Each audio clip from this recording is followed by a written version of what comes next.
All right, everyone, and it's time to get started. We're back. This is night 2 of our second annual YouTuber conference. Welcome and thank you for joining us. No, seriously, thank each and every one of you for joining us this afternoon for night 2. We had a blast last night. If you missed it, don't worry, control yourself. We've already uploaded it on our YouTube channel, Bridge to Life. So just check us out on YouTube. I'm Tron Lepet, operational lead here at Bridge to Life. I'll be your MC tonight. And before we get started, and I know I mentioned this earlier, we need everyone, and I mean everyone, to tell us who you are, where you're from, represent your school, represent whatever the heck you want to represent. So tell us your name, school name, grade level. I know we have some college students on, so why don't you let us know what college you attend, your classification, program of study, whatever the case may be, what you're interested in learning about tonight. We have our guest speakers on with us. They're looking at the chat. They're paying close attention. I promise you we'll do the best to cover as much as we can. FYI, are you guys following us on Instagram? You're not? What? Are you serious? Hang on a second. Okay, well, check this out. Our handle is @Bridge2LifeSFL. You can check it out at the bottom right corner of the screen, or what was there. Our digital content creators, who happen to be high school students, are constantly posting valuable information on career frontier programs such as tonight. And guess what? We're building our intern team. You want to be one of our interns? You want to work as one of our digital content creators? You can become one of them. I tell you what, we're going to put some information in the chat, a Google form that you can fill out, basically an application to apply to become one of our Bridge to Life digital content creators. So make sure to check the chat. But the first thing you need to do is follow us on Instagram. Look at the bottom right of the screen. You'll see it at Bridge to Life SFL. Follow us. What are you waiting on? Follow us now. Oh, I know someone's going to ask the question, are they getting paid? Yeah, they're getting paid to do that too. Just thought I'd throw that out there. All right, let's move right ahead. Last year, we discussed esports and gaming and quickly learned just how vast this field is. As a matter of fact, Marcus Howard is on one of our keynotes for us tonight, and we learned through him that there's like some 200,000+ jobs in the esports space, and I'm pretty sure that number's grown by now. Video game artists, designers, developers, they're making upwards of $92K in certain cases, upwards of $125K in certain cases, and that's a base salary. If that's not enough, we learned our influencers carefully walked us through the process of streaming their content on Twitch, or how to stream it, Discord, YouTube, and similar to last night, we learned the do's and don'ts of starting your YouTube channel. Tonight, however, we're gonna pick up where we left off last year as we continue to focus on gaming and esports in the digital space, cybersecurity, digital buying and selling, and the importance, check this out, of branding versus selling. So let me explain how tonight's gonna work. We'll hear from a number of industry experts for about 15 minutes each. After each speaker, we're gonna show a company commercial. Pay close attention. I repeat, pay close attention, because each of these companies are offering a competition with monetary prizes ranging from anywhere from $100 to $250. One of the companies is even offering, get this, a paid internship. Pay even closer attention, because scattered throughout the night, Bridge to Life will issue chat raffles where the first person to guess the answer correctly will win a $25 e-gift card all throughout the night. All right, before we get started, just a side note, I know we have a lot of folks here, a lot of chats going on, lots of chatter. That's great. We love the chat energy. Keep it going, keep it buzzing, but please keep it clean. Nothing inappropriate. Be respectful. You guys know the deal. Hey, we wouldn't have to want to remove anyone, right? All right, you guys know the plan. But yeah, keep it clean. Okay, we good? Everyone good with that? We good with that? All right. So it's time. We're going to hear from Mr. Esports himself, because like I said, it's time to press A to start. Gaming careers. We're talking gaming careers with Marcus Esports Howard. Let me tell you a little something about Marcus. Marcus is a marketing lead and operations support marketing lead. He's also a growth hacker, innovator, techie, and a leader. Did I say leader? Yeah, he's a leader. Without any further ado, I want to present to you the man, the myth, the legend himself, Marcus Esports Howard. Marcus Howard, the floor is yours. Thanks, Tron. I appreciate that, DJ Tron. I see Derek there. I see Stephen and Colleen. Thank you all for joining us. Everyone from around the country. I know we got Canada represented, obviously America. If you're tuning in from anyone else on the other continents, definitely let us know in the comments. We appreciate you joining us. And we're excited to talk to you about career opportunities in the space. And I appreciate Gabriel, shout out for being a up and coming mod in the future. You got a career there, paying attention to what's happening and letting me know when Mike was on. I'm a little bit disoriented right now. Right before I jumped on, ironically, my kids were jumping and my daughter was holding my son's hand, so he didn't cover his mouth when they jumped, and he's got a little bit of, he bit his lip. He'll be all right, but it threw me off a little bit. So we're gonna do this a little bit differently. What we're gonna do is I'm gonna show a couple of career opportunities in this image, and then I wanna answer some questions for you. All right, I'll tell you a little about how I got into the space, and hopefully that will get your brain thinking, the wheels turning. And I want to answer any questions that you have about, like, from now, how do you get into the gaming and esports industry? And I want to start with, and this is going to sound a little controversial, you don't necessarily have to get a 4-year degree to work in gaming and esports. I'm 100% behind education. I'm 100% behind constantly being a lifelong learner. But in some cases, especially in bleeding edge technologies and careers, you have to kind of learn that stuff on the job. You know, it's one of those types of careers where you take the test first and then you get the lesson. So let me share my screen. Again, if you have any questions, please add them in the chat. I'm going to answer those. I'm going to show you, as Tron was mentioning, that there are over 100+ STEAM career opportunities in the space. Talk a little bit about some of those specific examples, and then tell you about how I got into the space, and then I'm going to answer any questions that you have. So let me share my screen here. This image is from Nico Bessoms. He is a professor, a consultant based out of France. And what he's done is basically mapped out all of these career opportunities in gaming and esports. In the middle of the image, it says esports related professions. As Derek and Sebastian, others will tell you, you know, esports is great, but there's a bigger opportunity in the larger gaming industry. Esports is about $1 billion industry. Gaming is $180 billion industry. So these are really kind of gaming and esports related professions. But you'll see things across the board, which means that regardless of kind of your specific professional interest, there's an opportunity for you in the gaming and esports industry.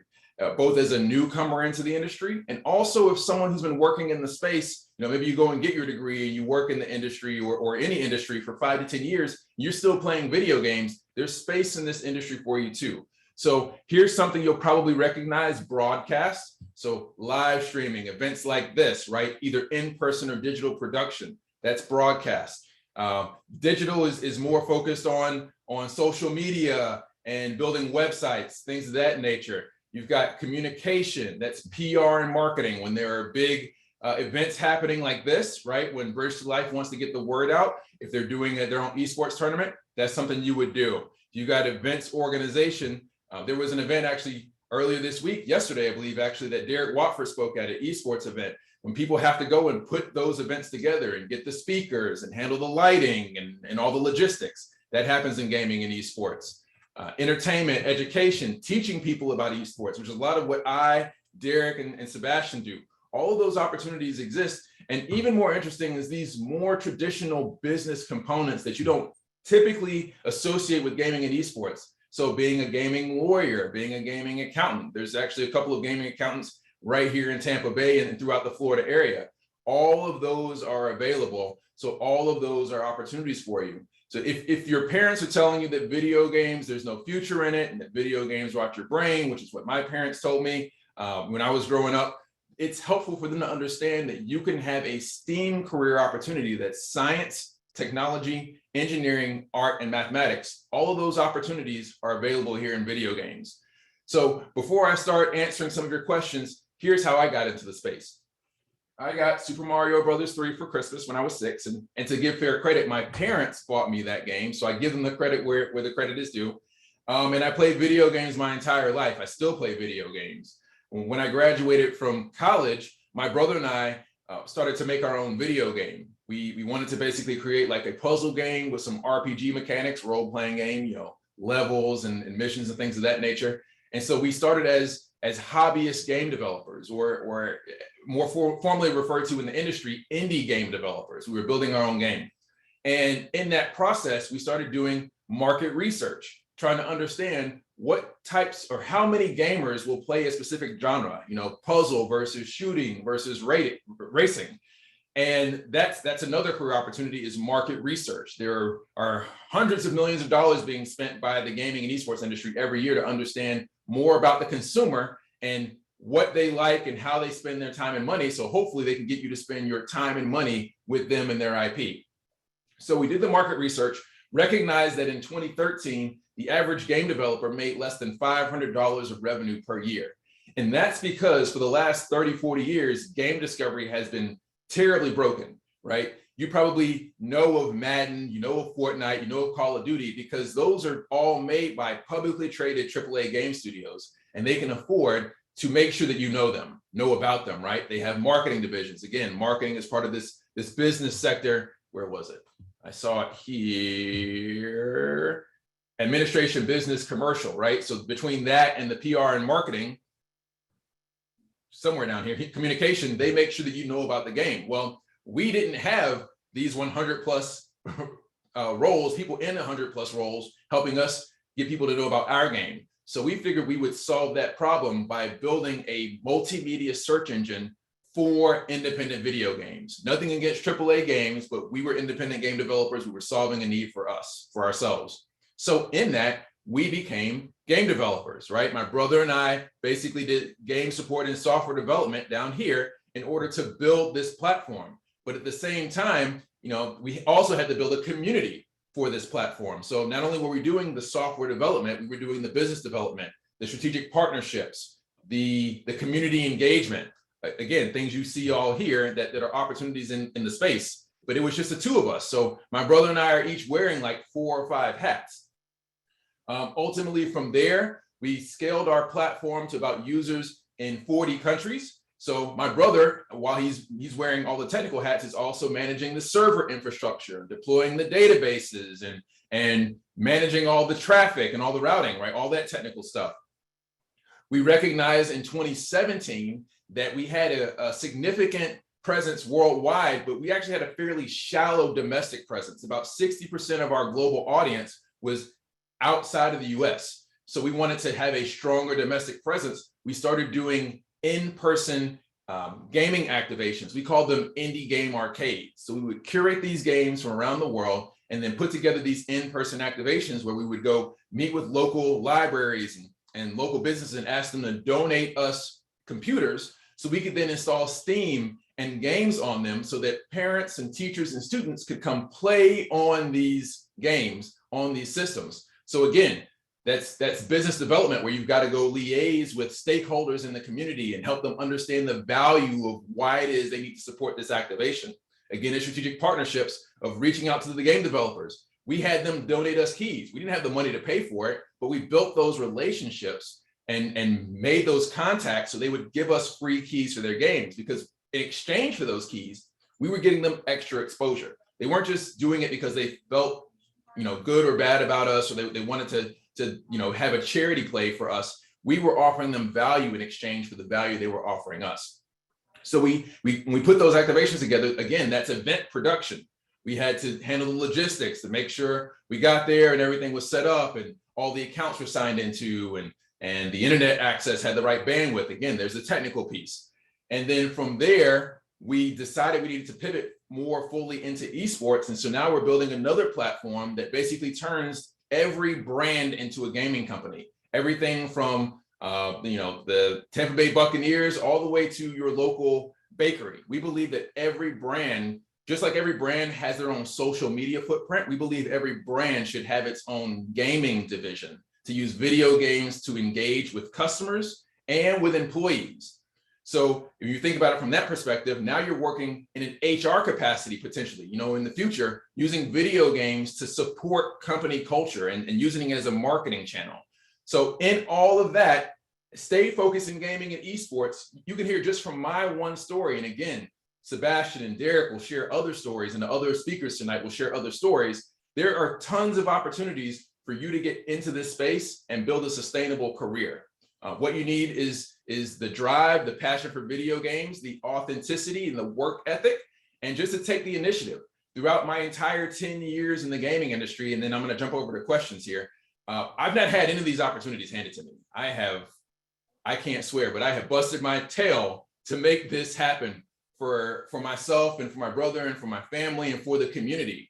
And that's another piece, is the nonprofit. Derek and I are leaders for the Tampa Association of Gaming. We do nonprofit activities and events to help raise awareness about the value of gaming for businesses and education and communities. So with that, I'm going to start answering some questions here. Do you need a PC to be an esports player? That's a great question. It's actually a myth in the space. No, you don't need a PC to be an esports player. Here's a fun fact. Mobile gaming makes up 60% of the global gaming industry. The global gaming industry is a $180 billion industry, and mobile makes up 60% of that. So $120 billion is just on mobile. There's a percentage of that is also on console. There's a percentage of that is on PC. There's a percentage of that that's on VR, right? And there's a percentage of that that's on browser. So you have browser-based PC games, and you've got like traditional hardware-based PC games. But all of that can be esports. What you see in the media today is almost hyper fixated and focused on PC, but that doesn't mean that those other opportunities don't exist. That's again what folks like Derek and myself and Sebastian are doing, is raising awareness about those other opportunities. But for sure, any device that you play on, you potentially could be an esports player for that. Actually, I believe Complexity Gaming in Texas has their own mobile esports division. They may be the first in the US. There may be others coming soon, but for sure, any platform, any game, you can be an esports professional. What game did my brother and me create? So I'm actually planning, hopefully one of these days, on finishing the game. So I won't go into too many details about it, because I think it's still a novel idea. But imagine something that, again, is like a traditional puzzle that has, again, like missions and monsters and magic power-ups and strategy. So you've got to simultaneously play the puzzle while you're doing the RPG battle piece. It's something I think is really cool. It's not being done yet. Actually, let me say that differently. I saw a new game. Let me see if I can find it. It's in my book. One second. Keep the questions coming. I just want to real quick. I'm going to show you this game. Hopefully you can see it. It's a mobile game. To answer your question, you don't need to be PC to be an esports player. It's a mobile game that's made out of Cameroon, Africa. And it's a puzzle game that's kind of a mix between like Candy Crush and Street Fighter. So you have to play the puzzle while you're building your strategy to like fight enemies in the game. So there's the example there. Will it help if you have a PC? Yes, it will help, because most of the traditional esports ecosystem is PC. So yes, if you don't have PC, maybe you're missing out on those opportunities. But again, the opportunities are everywhere. Did I go to college to get into this industry? No, I went to college to get an IT degree, information technology. We were a minor in management. My brother got his degree in computer science, but actually only a handful of schools even have full degree programs. So you don't have to go to college or get a full degree to be an esports professional. And I think, again, Derek and Sebastian can speak to some of that, but I believe that there is value in learning business in college. One of the issues with esports right now is that it's not really that profitable. It's actually mostly unprofitable. It's a kind of a well-guarded secret. And that's because most of the people running those organizations didn't go to get formal business training, whether that's at college, university, or et cetera. Tron, how am I doing on time? Marcus, we've reached the end of your segment here. I know the questions are pouring in, and thank you for noticing me. I know the questions are pouring in. Marcus, would I ask, are you going to stick around for a little bit to answer some of these questions? Do you have some availability to do that? I know I you got a will. lot I'm going going to leave my computer open. I got to go. My son has a bleeding lip. I want to make sure that he doesn't have to go get stitches. Of But course. I will be here. I'll be here later to answer questions. One thing I did want to leave right before I head out is this book normally costs $100. And I'm not trying to sell you all on the $100 book. I'm giving you a point of context. I'm partnering with Bridge to Life to make the digital version of this book available for $1 each to each of the students registered here, because I believe it's important for students and their parents and teachers to understand the STEAM career opportunities in this space. So thank you, Derek, Sebastian, both featured as thought leaders and business owners in the book. I got to go check on my son. It's been real. I'll be back. Marcus, thank you so much for your time. Yes, please check on your son. Make sure everything's okay. And thank you for the partnership and the amazing offer. Students, attendees, let's show some love in the chat to Marcus Esports Howard. He's going to be back in a second once he makes sure everything's good to go. All right, so we're going to move right along. Now, as I mentioned, throughout the night, we're going to have chat raffles. We're launching these chats. We're going to ask a couple questions. The first person to answer the question correctly in the chat will win a $25 e-gift card. So Team Bridge to Life, let's pay close attention to the chat. I need to know who the winner is. When we announce the winner, we're going to need to know your full name and their email address. You can send that directly to us, a direct message, okay? Here we go. Here's the question. Are you ready? Are you ready? I think you're ready. Here's the question. Is market research a career option in esports and gaming? It's a simple yes or no. Oh, I see it pouring in. Team, can somebody catch that? I think I missed the first one. So I know my team's gonna send me a direct message so I know who the winner is, and then we will move right along. But I think everyone got it right. Great job. You guys are listening. You guys. Okay. All right. And it looks like the winner is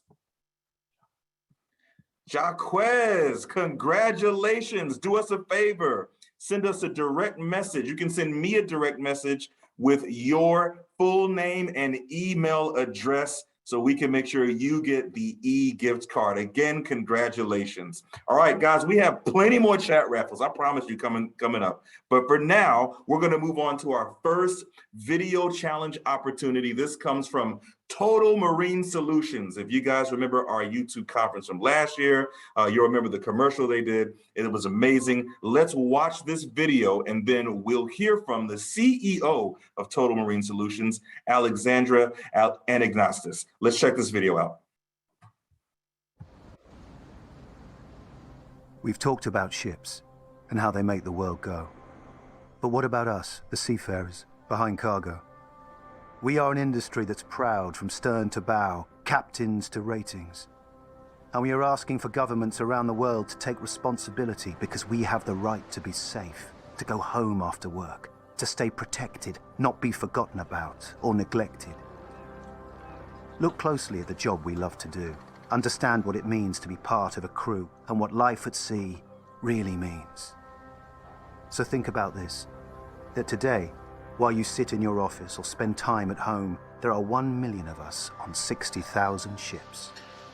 When eyes turned to our industry and saw that trade stopped, they saw the news, the 220,000 tons of steel, but what they didn't see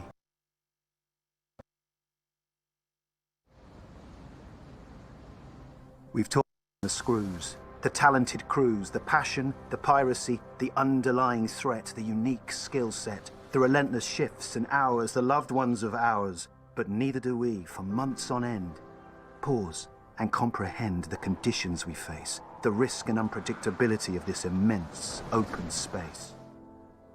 Yet we wouldn't trade it for anything. So we ask for support. As we work to connect the world, to enable your everyday, the way you live, the way you play. Life on demand, a seamless flow. We are the people on board the ships that make the world go. It's our responsibility to facilitate your lives. It's the government's turn to look after ours.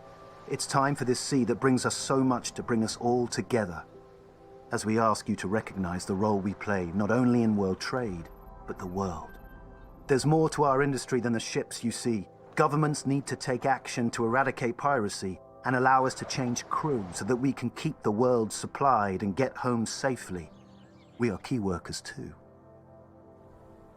We hope for a future of care, treatment that's fair.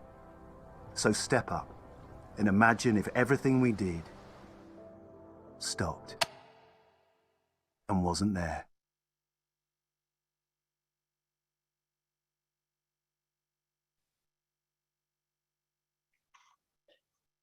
So to Tron and Colleen Lockwood, thank you for having us.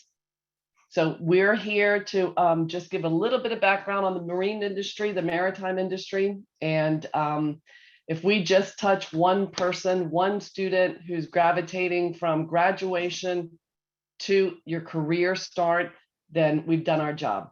So what we'd like to do is we showed you this little 2.5-minute video. And we'd like to, that video was designed to give you an idea as to the challenges of crew members around the globe that they've been facing since the start of this pandemic.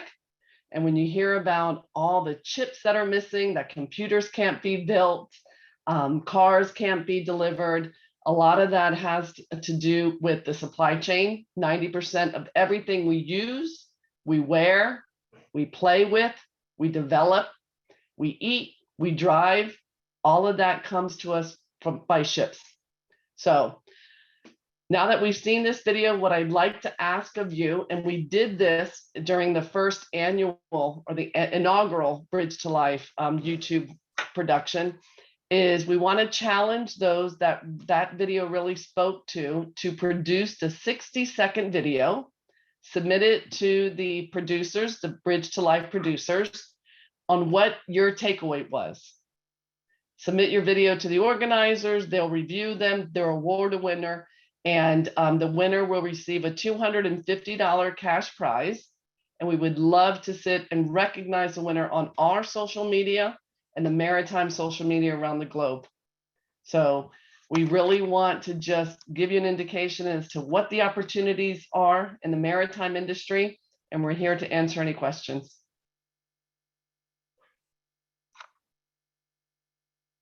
Fantastic. And thank you so much, Alexandra. We greatly appreciate your partnership and collaboration with us. Students, we're going to have all this information. We're going to be dropping this in the chat. You can check our social media account, our Instagram account as well. We're going to post this stuff there. Make sure you're following us. And again, to Total Marine Solutions, we thank you from the bottom of my heart. Thank you so much. It's our honor to be a part of this. Thank you. You're welcome. You're welcome. All right, students, we told you we're going to have competitions galore, giveaways galore. But up next, we have another speaker coming our way. Next up, we have esports developer, mentor, Army veteran, and co-founder of High Point Gamer, Derek Watford, who's going to help you build your brand. Derek, it's such a pleasure to introduce you. You know, you were referred by Marcus Howard, so we knew we had to connect some kind of way. So welcome to the second annual YouTuber conference. And by the way, the floor is yours. Well, thank you, Tron, for having me, especially with short notice. It's been a busy week in the esports world. We just had Synapse Summit take place. Spoke there about esports opportunities here within the region. One of my big components for esports is I feel like Florida could be the top esports destination, competing with everyone from California to Texas to Philly, just because we are the state for fun. As you can see in the pandemic, we have been wide open during the pandemic.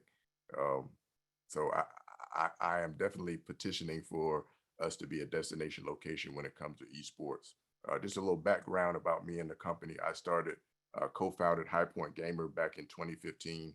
We were producing Madden and 2K tournaments as a way to give teens in particular something to do during the summertime where they can use their gaming skills to stay out of trouble, but also to earn income as well.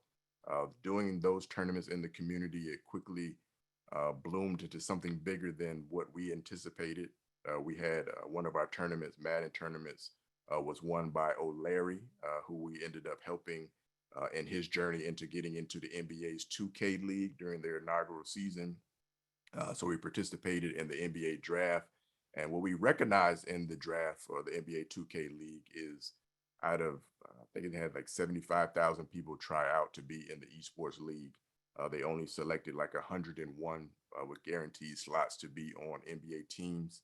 A majority of those individuals that were drafted to the NBA league were minorities. And going to see minorities getting drafted in this space, I recognize that a lot of them were under supported by the communities that they came from, because they came from households that, one, were underfunded, meaning that parents or whoever was their support system was not able to afford to attend the draft with them because they couldn't afford the plane ticket, the hotel stay, etc. So a lot of these young men were getting drafted alone. Two, because of the background that they came from, they didn't understand business and PR, the important aspects of when you're joining a league.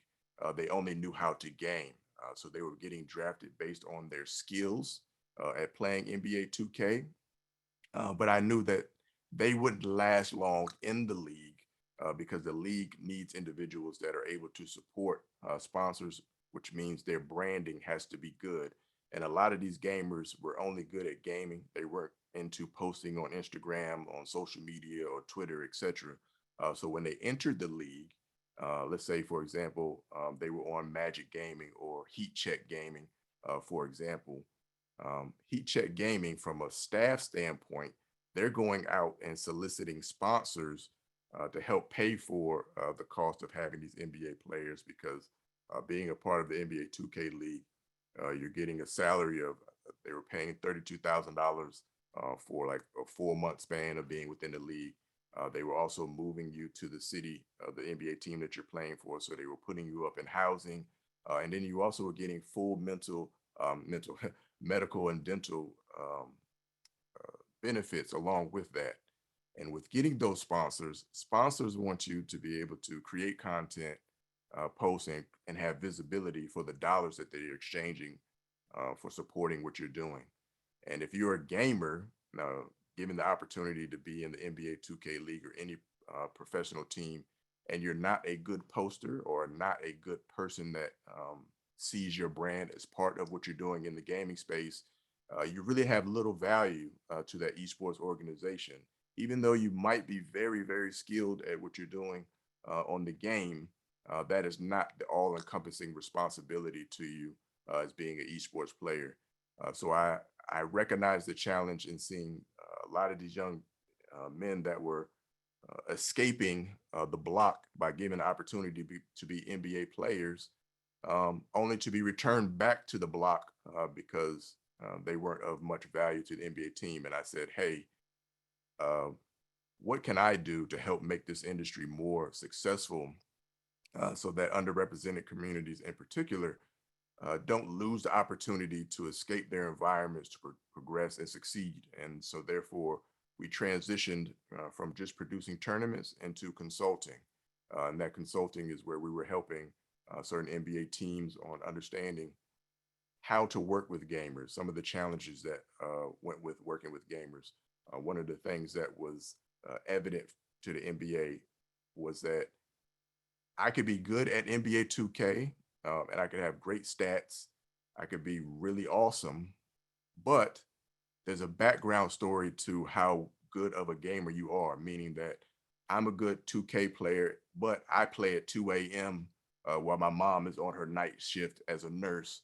And those are the times of day that I play. So now that I'm on an NBA team where I need to wake up early morning to work out, live somewhere that isn't home for me, in a state that might not be home for me, away from my home, I might not play as well because that's not the environment that I've trained myself in as a gamer at home. Uh, and a lot of NBA teams were learning that firsthand because they were used to working with traditional athletes who came through a traditional pipeline to reach a professional platform, i.e., you played in high school, then you went to college, and then from college you were drafted and went to the pros. And in that process, you're actually being groomed to be a professional athlete. In the esports world, in most cases, a lot of these players are coming straight from the couch to being a professional. And so a lot of that teamwork and being able to work with others and being on a regiment was new to them.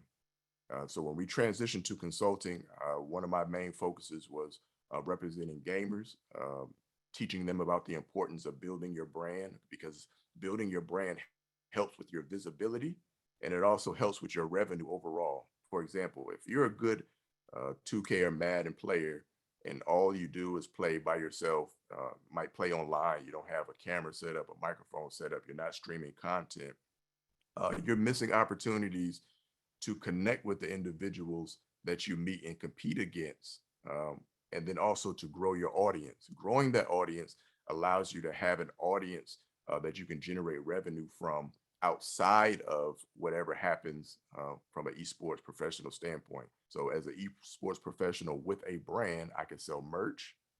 I can get booked for speaking engagement. I also can get booked for coaching while I'm teaching other people how to be good at the game that they're playing. And I also can write books and other content. And the only way that I'm able to monetize that is if I'm able to build a brand. And what does building a brand means? That means just really capturing your process, your journey, and what you're doing in the space. A lot of times, as content creators, we scroll our Instagram and we see the very polished look of some influencers and content creators, and we think that, hey, I don't have a very nice camera. My mic isn't an expensive microphone. I don't have a high-end PC. So therefore, the content that I'll create or the journey that I'm on in this content creation journey is not as important or valuable as the individuals that I see online with the polished look. And I say, no, the journey, you capturing your journey where you start out with the raggedy microphone or the camera that is kind of pixelated or the background that isn't souped up and jazzy, allows your audience to connect with you on a personal level, so that as you level up, as you get more money, more opportunity, learn more, develop your craft, your audience, which is your fans, sees that progression that you're making, and then they further support you in what you're doing. So when you post that link and say, hey, check out the new shirts that I have that I'm posting online, boom, download this course that I'm creating, or come check me out when I'm speaking at this engagement, your audience is more inclined to support you because they see the journey and they feel a part of your journey. So then the support isn't necessarily about judging how good of equipment that you have, and it's more so about seeing, oh man, I've seen Hot Rod Gamer. I remember when he had the raggedy background, and now he's getting deals with Red Bull, etc. And I'm proud of him, and I feel like I'm part of the journey, and I'm supporting him in the stream and chat. And don't underestimate documenting your journey, because your journey also inspires others to get on this path on content creation. One of the things that technology has made easier is it's made it easier for us to create our own content ourselves, distribute our own content, develop our own audience, monetize that audience, and repeat for as long as we're able to be consistent. And consistency is a big part of brand building. I see a lot of times streamers, they think that, hey, you know what, I'm gonna get this camera from Christmas. My grandma hooked me up, and they get into streaming and they realize how much of a grind it is. And they constantly are watching the numbers of how often they're watched, how many likes they get, how many followers they're getting. And they're easily deterred because they thought it was easier than what it was, because the individuals that they were watching, they didn't watch the grind of how long it took for that individual to get where they are. They just thought, oh, you know, I pop up and I see Dr. Disrespect came out of nowhere, and here he is making millions of dollars, when really that isn't the true story behind a Dr. Disrespect. There's a long grind behind that got him to the point of where he is now, and making a generous amount of revenue off of what he's doing in the gaming and esports space. Technology is also, because there's so many platforms that are vying for your attention, vying for your content, it can be overwhelming to know, how often do I need to post? What platforms do I need to post on? What does my content need to look like on these platforms that I'm choosing? And I say to that, you have LinkedIn, you have TikTok, you have Snapchat, you have Instagram, you have Twitter, you have Facebook gaming, YouTube gaming. All of those platforms can be content heavy, and you can lead to burnout if you don't have a strategy behind your content. So what I say to individuals is find a platform that your audience, your peers are already naturally at, that you're naturally inclined to do. And if you're not naturally inclined to post and be on any of these platforms, pick a platform that is easiest for you to produce content for. My generation, Instagram is where we're at. Facebook is kind of old school to us. And I know a lot of the younger audience, they're not even on Facebook at all because that's where their parents are. And so they rather go hang out somewhere else than where the people that I guess are older than them are at. But Facebook gaming is a great place to start when it comes to streaming because their algorithm is a lot more forgiving than Twitch's algorithm when it comes to being discovered when you're new at producing content. So you can start out and get on Twitch and try to grind and get up to partner where you're actually able to monetize your content. But being recognized on Twitch will be a lot more difficult for you because Twitch really rewards the individuals that are already popular in the space. They're the ones that are on the front page when you land on the Twitch platform.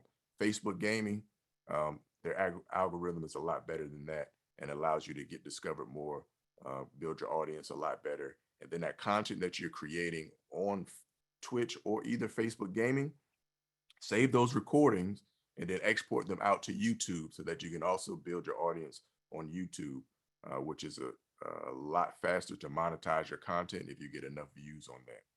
How am I doing on time, Tron? You're doing pretty good on time. You made it to the end of the segment, Derek.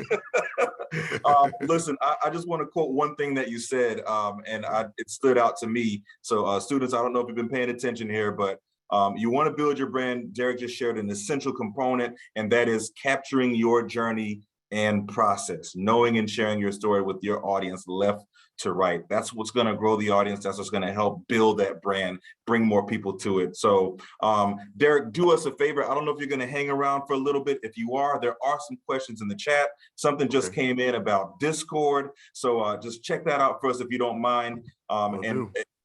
Thank you so much. And students, let's give Derek Watford a round of applause. Oh, by the way, thank you, Derek, for serving our country. Greatly appreciated. My father was also a veteran, so just in my nature to say thank you. So thank you very much. Greatly appreciate it. Appreciate it. Thank you for having me. You got it. Thank you for being here with us. All right, students, that was Mr. Derek Watford. We're going to move right along. He's going to hang around for a second, answer questions in the chat. Now it's time to hear about, or to hear from the second company. This is another competition here. This time it's from FTX, which is a powerful cryptocurrency exchange company and recently bought the naming rights to the arena where the Miami Heat play. You know, it's no longer called the AAA Arena. It's now called the FTX Arena. I would check this video out if I were you. All right, here we go. Let's run that video. Can I talk to you about something? Yeah, we talked about it. I got another 10 years left. Maybe 15. Not that. This is big. What do you think? Are you in? You know what? I'm in. Let's call everyone. Hang on a minute. Ah, how dare you call this number? Okay, I'm in. Whatever. Who's that? That was my mom. Oh. Hey, Donut, don't eat that. Yo, what's up? Yeah, I'm in. Yeah, sounds good. I'm in. I'm in. Hey, Arthur, I quit.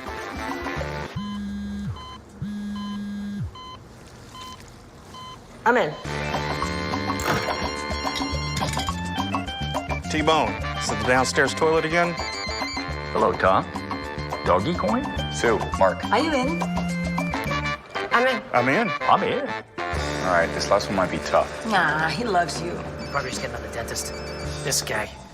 First, even if you wanted to come back, we wouldn't take you. Yes, you would. Yeah, we would. You're right, we would. What's up? I'm getting into crypto. With FTX. You in? We'll provide gives 360-degree access to the crypto markets with the ability to trade everything from alts to DeFi. I believe I'm in, but still hate you. Understood. Take care. Best of the family. Is he in? Yep, Did he say he hates you? he did. Even on the phone, that guy sounds handsome.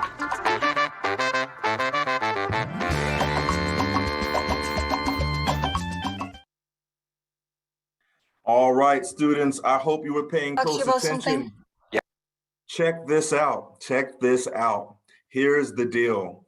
Up to 10 $100 I got prizes another will 10. be awarded. Will be awarded for the best 30-second videos talking about the FTX Charity Hackathon event that's taking place on March 13th at the FTX Arena. Here's what we need you to do. Tell us your why. You can pull inspiration from Tom Brady, Kevin O'Leary, other celebrity videos. You'll find them. Or it can be a selfie or animated style video. It's up to you. But here's the thing. Time is of the essence.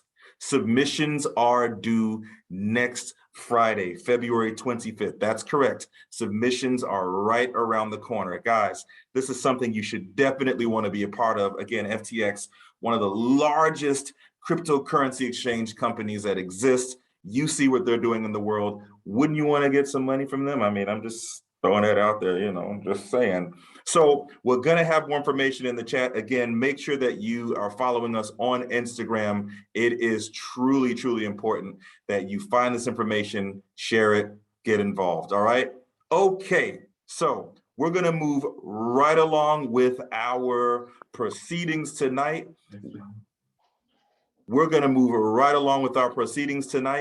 LAN Infotech Company. We're going to show this video in a second. Students, again, another company commercial I want you to pay attention to. This is yet another one. I told you we're going to have these all throughout the night,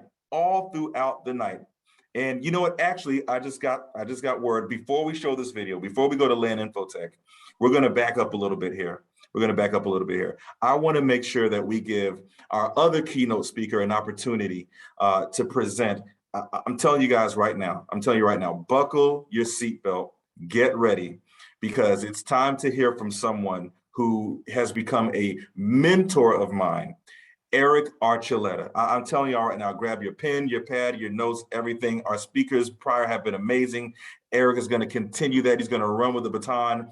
Eric Archuleta, he's a digital transformation leader at Microsoft. In years prior, he spent some time at companies like, I don't know, let's say Dell, let's see another company, Coca-Cola. He's Fortune 500 savvy, whether you're looking for global consulting, media and entertainment best practices, business growth strategies. Eric is your expert. And ladies and gentlemen, he's here. He's here today as our second keynote. He's going to explore the topic that we're calling the gamification of everything.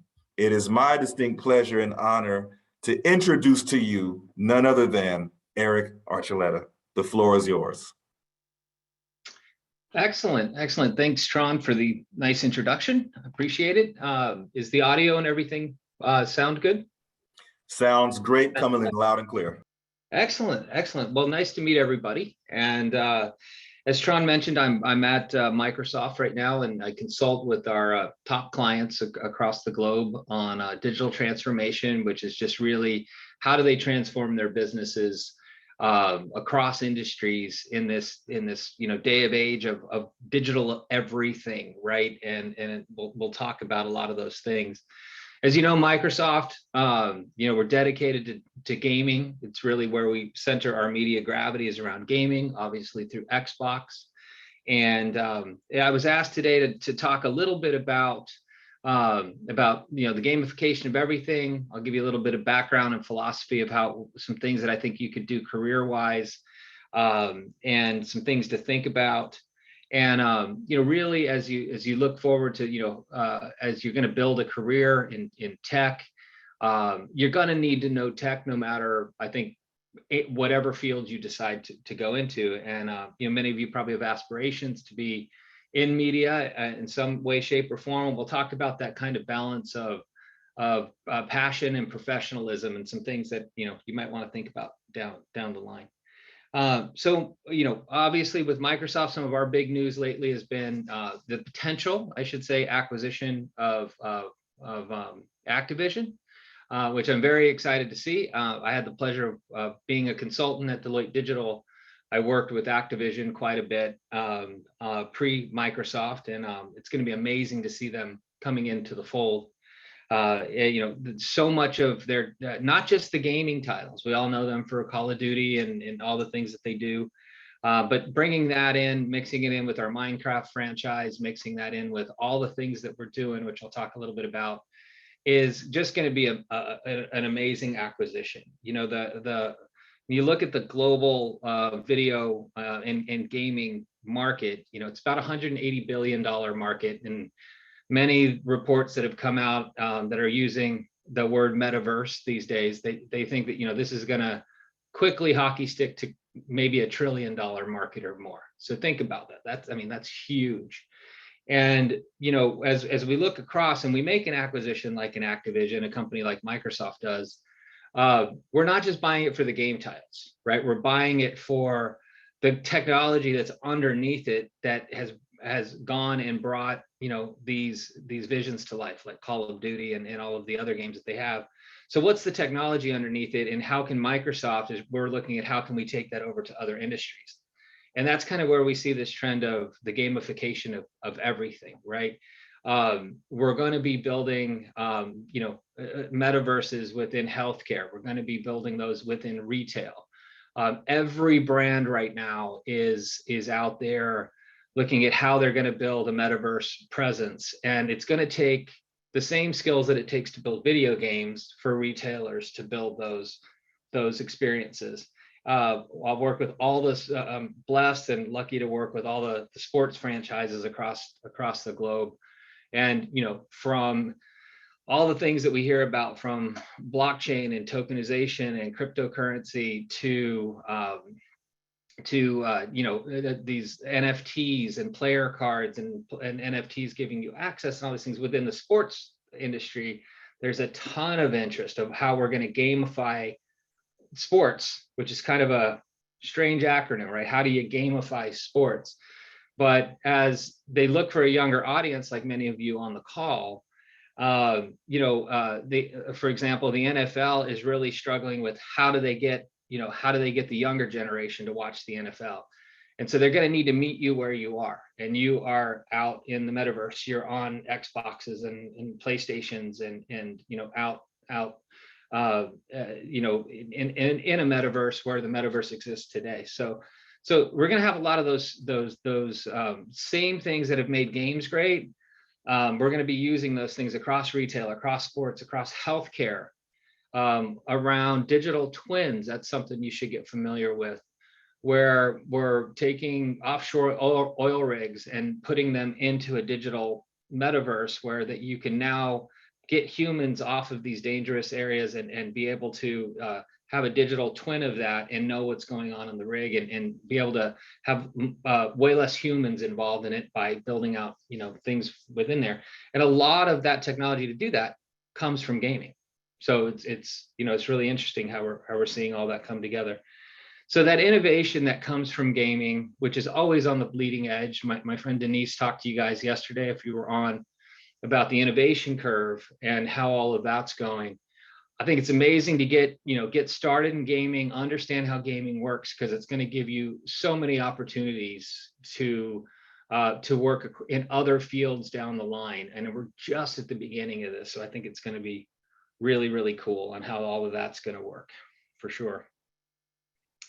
And you know, and so, you know, we talked, as I mentioned, you know, a $1 trillion metaverse. That's pretty incredible, right? Boring stuff, potentially boring, but you know, like JP Morgan, I think it is, yesterday just launched their first bank in the metaverse. So we're going to start seeing that stuff. So, you know, as you look towards the types of skills you want to start gaining and things like that, and they'll send out after this. I've provided some links and things to many things that Microsoft's doing that are free resources to be able to go out and start to learn about all the cool stuff Microsoft is doing in the space. And you know, one of the things that I think, you know, maybe you don't think is Microsoft, think of Xbox when you think of Microsoft in some ways. And don't forget, we own Xbox, LinkedIn. So get your LinkedIn profiles, you know, updated as you're looking for to get educated and get work. And we also own Bing, we own Minecraft, we own a lot of other things. So get to know the Microsoft ecosystem, as well as a few others. And you know, I think it'll put you in a really, really good space to be able to expand, learn a little bit of cloud. You know, the Microsoft Azure cloud you'll hear about a lot. It's where a lot of the gaming fabric is going to lay for all these industries, including of course the gaming industry. It's where Xbox sits, which is pretty cool. So where do you go with this, right? How do you get into a role like this? This is a little bit of what Colleen and I talked about. And how did I get here was a bit of the story which she asked me to share.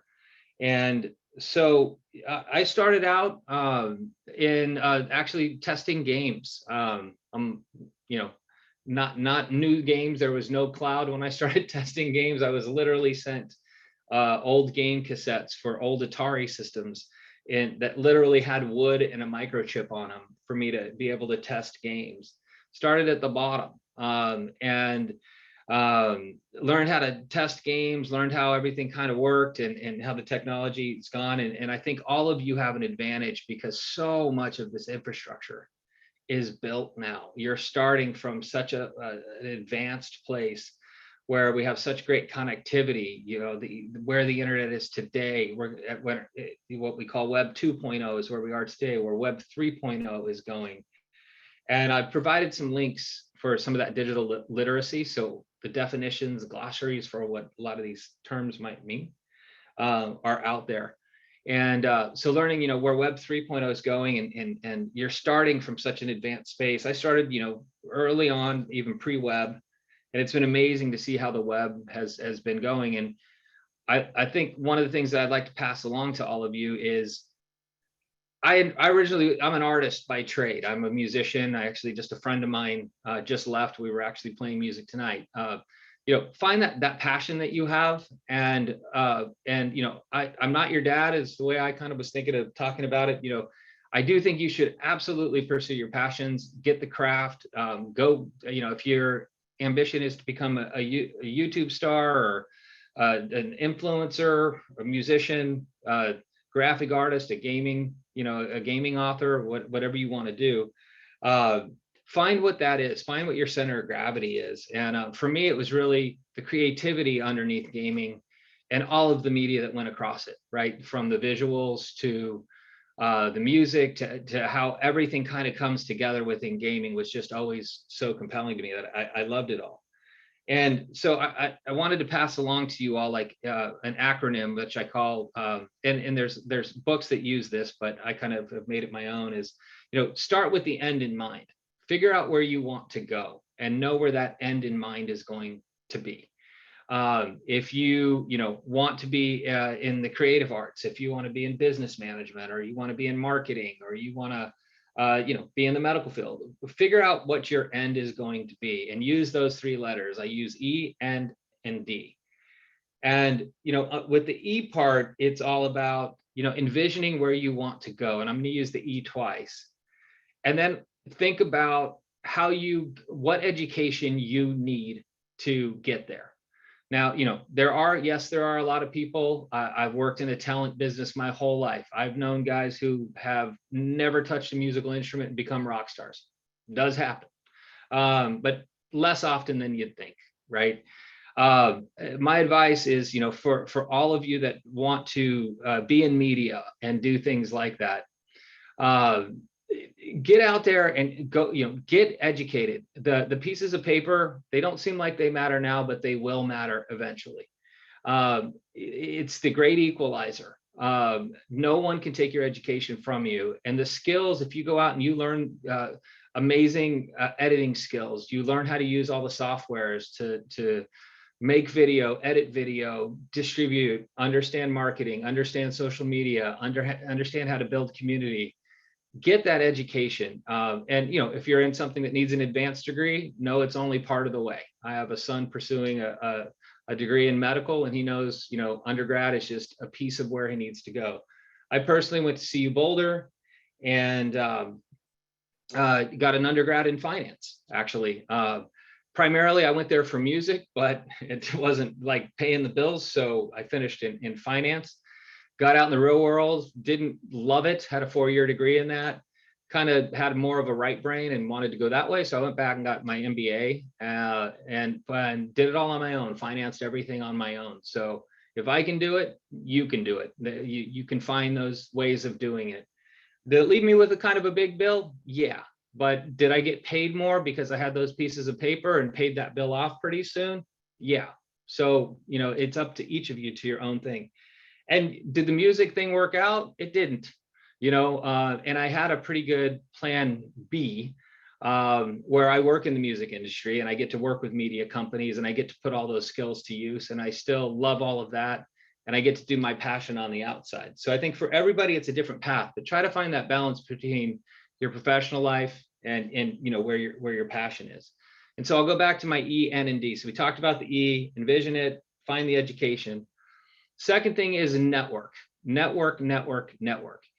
When we talk about network, it's been so important. I've gotten where I've gotten because of the people that I've met, the people I know, and be bold. I have written letters to CEOs. A friend of mine this week just wrote a note to Mark Cuban, and he responded, and he's going to get a meeting with Mark Cuban. I mean, you know, I've been very bold, and you got to get out there, you got to network. And when we look at education, right, and you look at what's important about even going, for those of you going to college right now, a big part of it is the education you get from college. But what you'll find down the line is almost the bigger part is the network that you build when you're in college. So, you know, getting all of that going on is extremely important. And then the D part that I'll say is get out there and do it. If you're in media, you're in your craft, get out there, do it every day. Don't be shy, get videos out. If you want to be on YouTube, you want to do that stuff, get out there and do it every day, and you'll just get better at it. And if you have that education, you got nothing to stop you. So those are a few things I wanted to pass on. Tron, I think we're kind of at time. So if there's any questions. Perfect. Well, first of all, I'd like to say thank you so much for sharing. Students, I hope you were paying close attention. This again is one of our subject matter experts here, somebody who I know has a ton of knowledge in this space. I'm going to check the chat to make sure we don't have any questions. Well, we have some folks who have been inspired, Eric, I can tell you that much. A few folks are saying, you know, I want to be my own CEO, CFO, CPA even, and you're getting some love in the chat. So that's amazing. Let's continue putting some love in the chat, students, if you don't mind. Yes, Colleen, Eric is our hero. What I want to do really quick, I feel it, guys. I feel it. Team Bridge to Life. I feel a chat raffle coming up. Eric, if you can stay on one quick second, because after that, I'm going to talk about this really cool challenge and mentoring session. But I want to do a quick chat raffle here. Let's see here.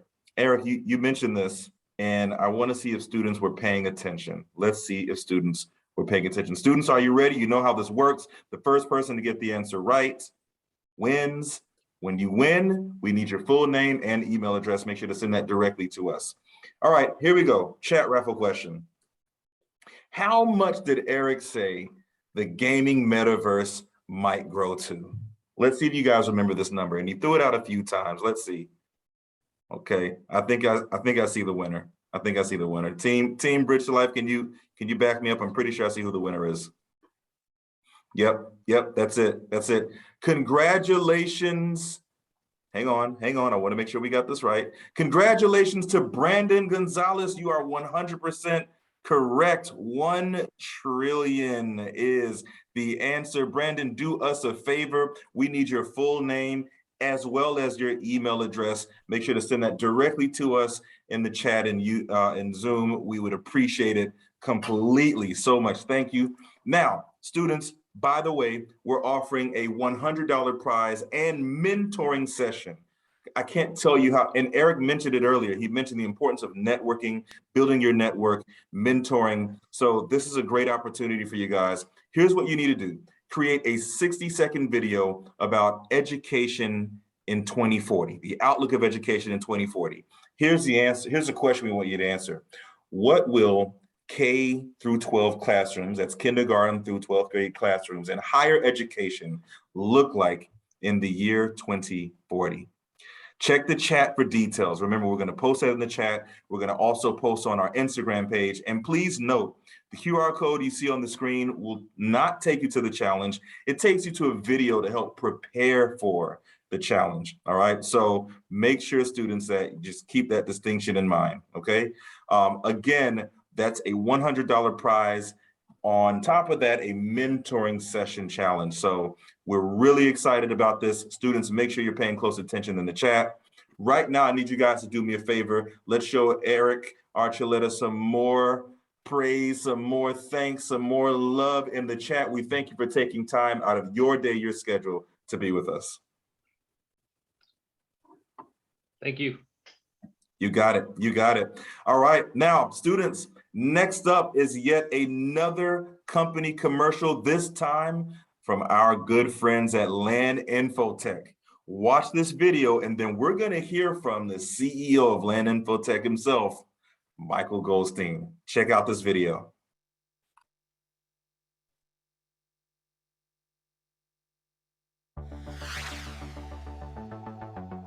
At LAN Infotech, we're a managed service provider. We service all types of customers. We maintain their computer systems, we maintain their cybersecurity, and more importantly, we're their IT advisor. We want to form a relationship with our customers so that they trust us and use us as everything for IT. A specialty is really cybersecurity. We work a lot with not-for-profits and mainly law firms. So you have to really rethink your business continuity plan and look at cyber. Now that people were at home, how do we bring them back? Whether you hadn't touched your computer for months, which just causes problems that are out there. Now maybe you had a new computer, maybe you walked and bought a retail computer. You know, it was in the home environment, and now how do we get it back to the office? You're using something 7 or 8 years old. We can't get support on it, we can't get parts on it, and as we're saying, sometimes there's a delay on getting product. So think about your strategy, evaluate what you have, and more importantly, think about talking to your employees about some cyber awareness training, because they're your key.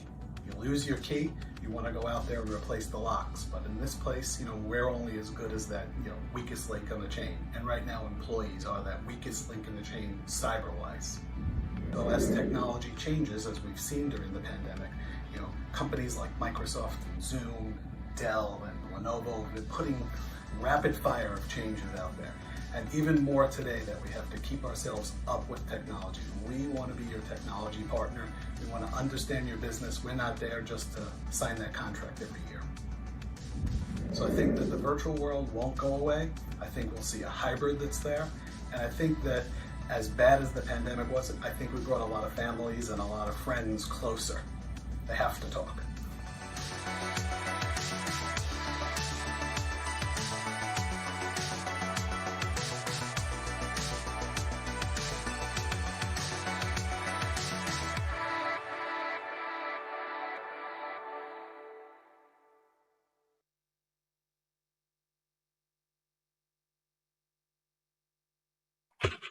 Okay, and that was our video. Thank you so much. And I see we have with us our good friend, CEO LAN Infotech, Michael Goldstein. Thank you so much for joining us. Oh, thank you. Good to see you. It's been a little while. So happy to be here tonight. And man, Eric really brought down the house on a lot of that stuff. I kind of, have the same sentiment of various things. So, LAN Infotech's, we're an IT services company. And, I saw someone pop in there, they want to be a CEO. Well, I'm a CEO and I never imagined that I'd be a CEO.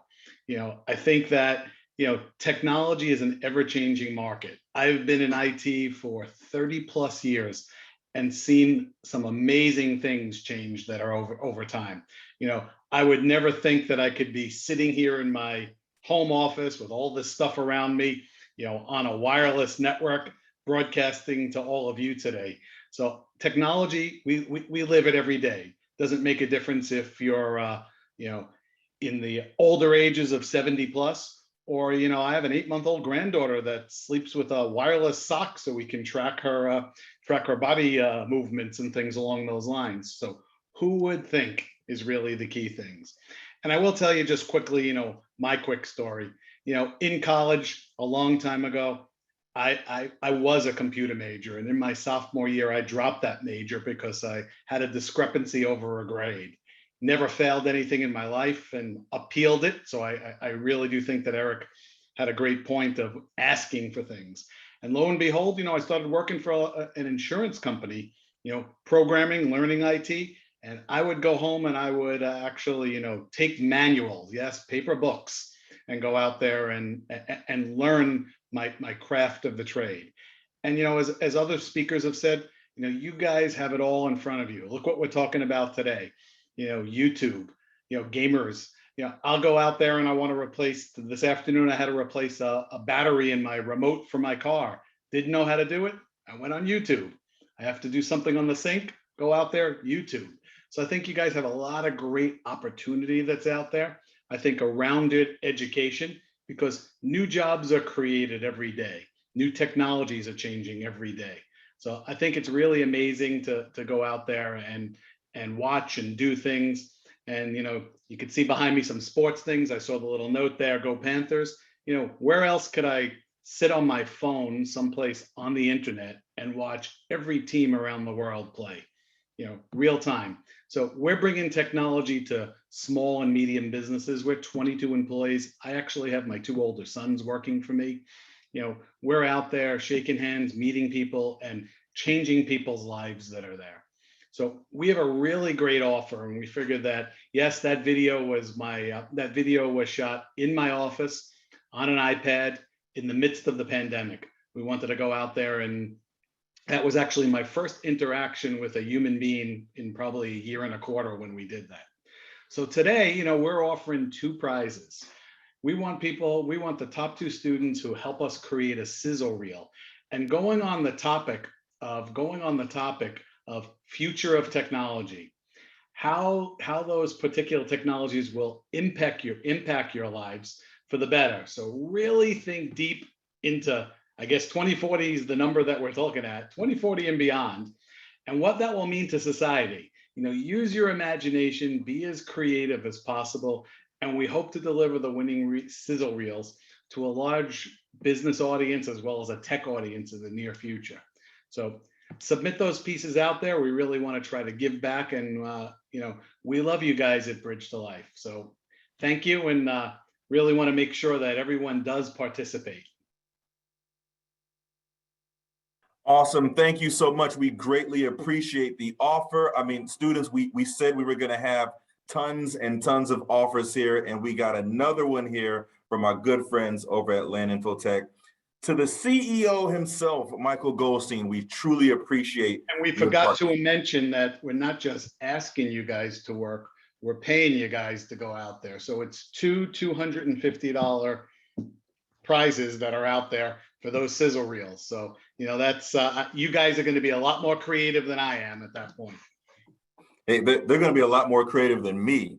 So guys, make it happen. You're being paid to do this.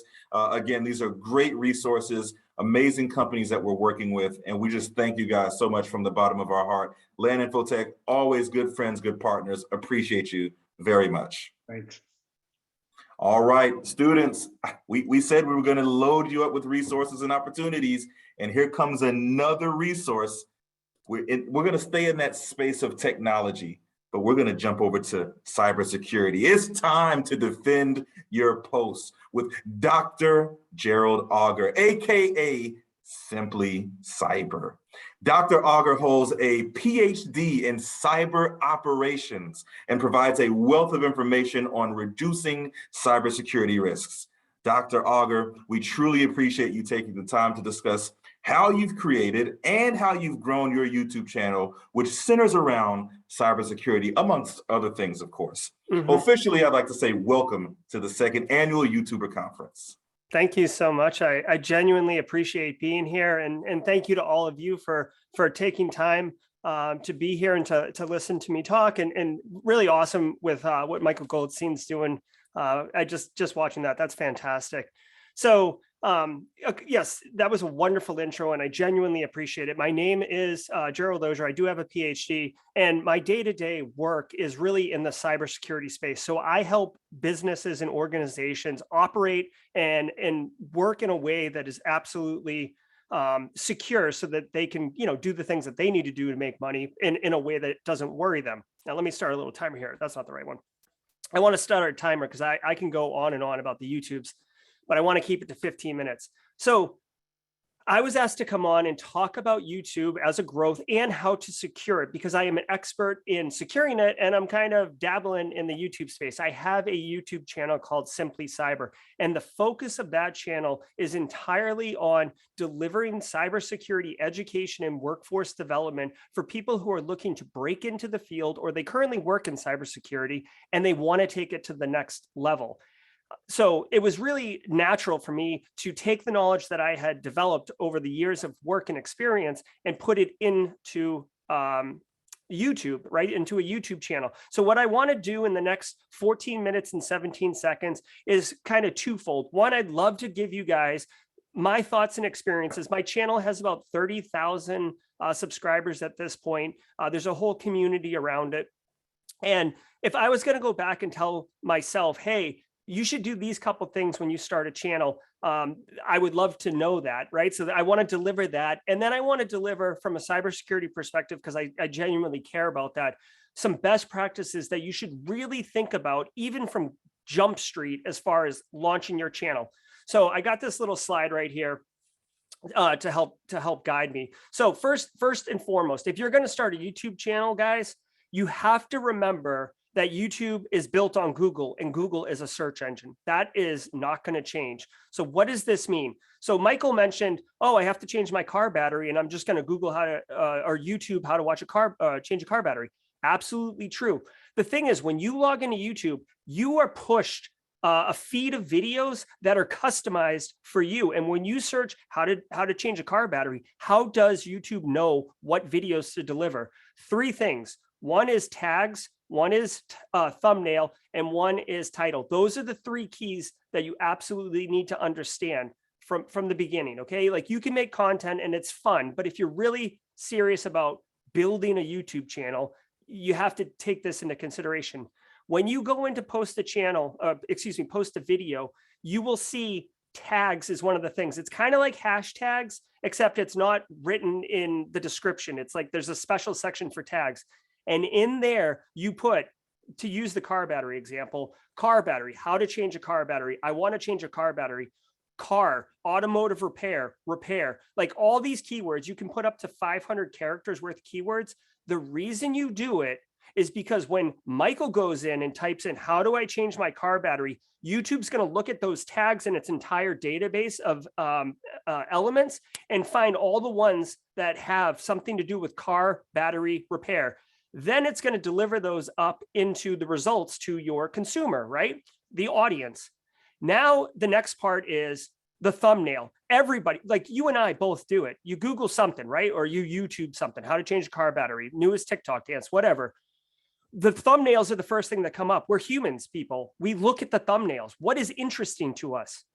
You have to have an interesting thumbnail, usually like a facial reaction, maybe some little text. You don't need to put the whole title of what the video is about in the thumbnail. You just need to grab the person's attention. Then pay attention next time you go on YouTube and be conscious of what you're doing as a consumer. You'll be stunned at what you're doing. You type it in, you look, you find a thumbnail, you look at the title. Is it interesting? Yes or no? Click. Boom. That's how you get viewers driven to your YouTube channel. It's not magic. It's literally human nature. But tags, then thumbnail, then title. That is absolutely critical. And the search engine part of it is how YouTube is delivering that. So I just want you to know that. Next step, really fail fast, right? By the way, 15 minutes it's just a drop in the bucket for the amount of stuff, but fail fast and improve a little bit every day. 1% is what I like to do. Okay. So spoiler alert, your first videos are going to be brutal. Okay. Like, no one launches like an amazing YouTube video channel with like great videos off the beginning, because you have to figure out how the audio works. What is your audience like? What do you like to do? How are your workflows? Is this cool? Is this not cool?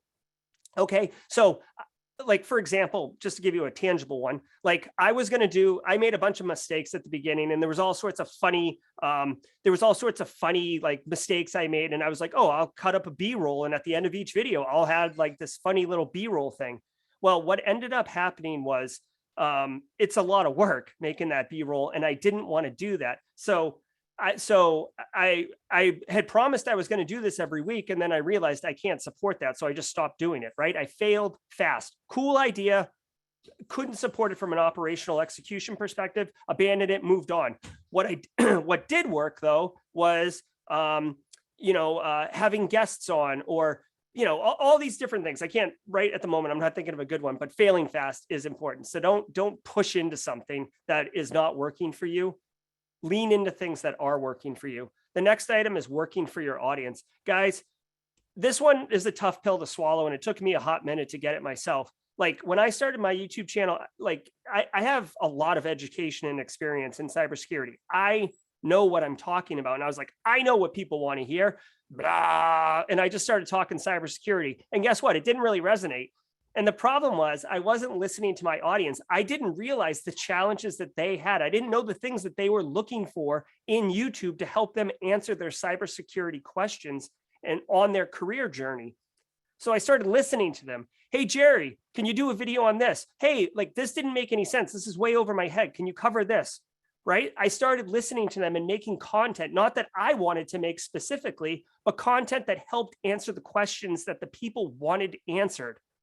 Now, I know this doesn't map one-to-one to gaming content, but say you're making a video game reels, right? You're doing like Fortnite something, and your audience is like, oh, we should do like fashion show or whatever, or we should do like gun game or whatever. Like make video based on the people asking for what they want to see. I guarantee you it'll drive your numbers up. And then if you want to get to monetization, right, which is what most of us want, it'll drive your numbers, it'll drive your viewership. You'll get the 1,000 subs, you'll get the 4,000 watch hours. Listen to your audience. You're there to serve them. You're not there to make videos for you. If you want to do that, just do it on your iPhone and don't waste time posting it to YouTube.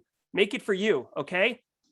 Finally, secure all the things. Now, this is my wheelhouse, okay, right? I love YouTube, but I want you guys to think about it for a minute, okay? There's a lot of things that you can do right off the rip.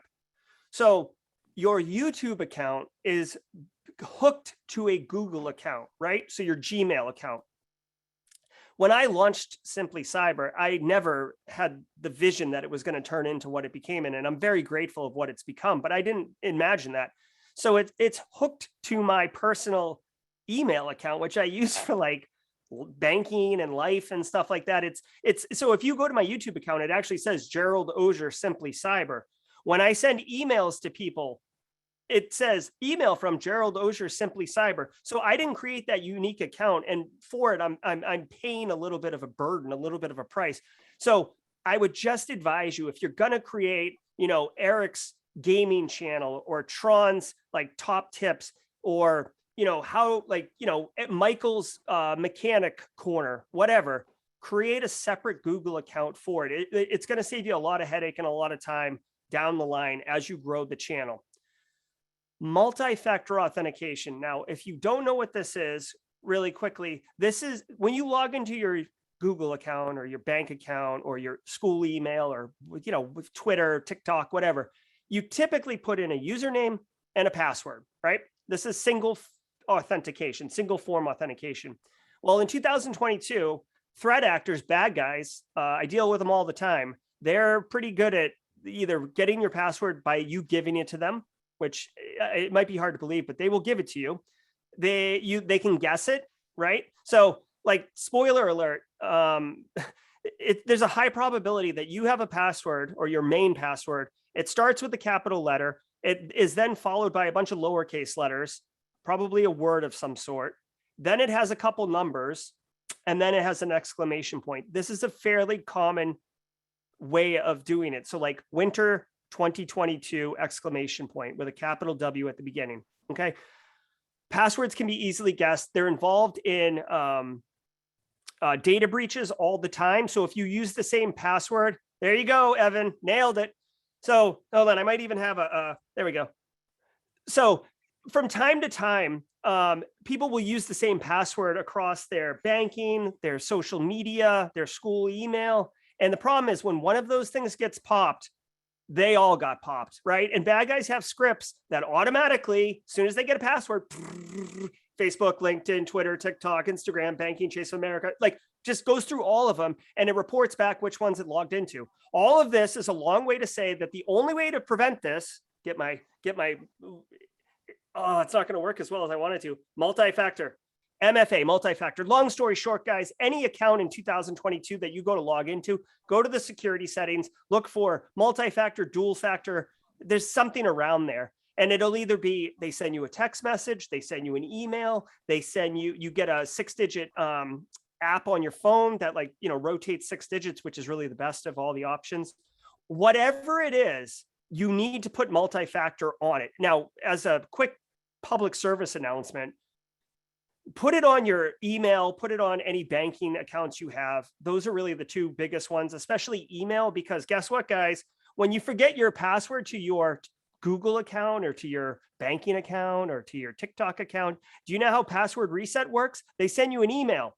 So if I bust into your email, I'm just going to reset all your accounts. It doesn't matter if you have MFA and the best security ever going for your passwords. I just get in there. So definitely do this. But getting back to Google or YouTube, put multi-factor on, because if you spend all the time and energy and effort to build up a YouTube channel and then some jerk logs in and then changes the password, because that's the first thing I would do.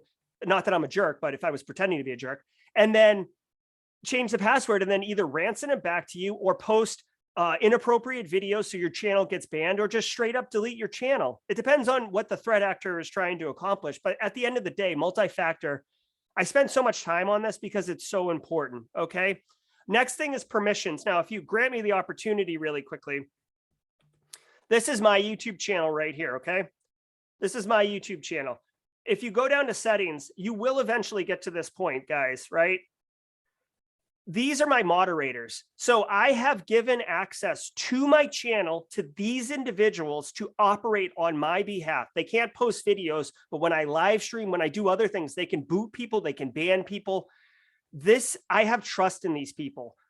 My point is, at some point, you're going to get into a position where you're going to need help, okay? And you can give access to people in certain ways to give them help. But I want you to be cognizant of the permissions. The permissions. Well, I can't really point to these things here. The permissions.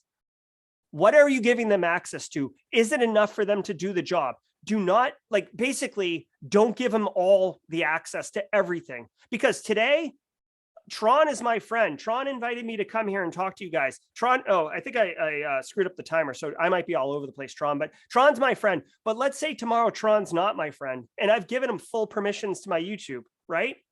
He could delete it. And Google's not going to restore your YouTube channel. So be careful with the permissions, okay? Another thing to share with you guys is backups. Now, here's a fun fact that you may not be aware of, right?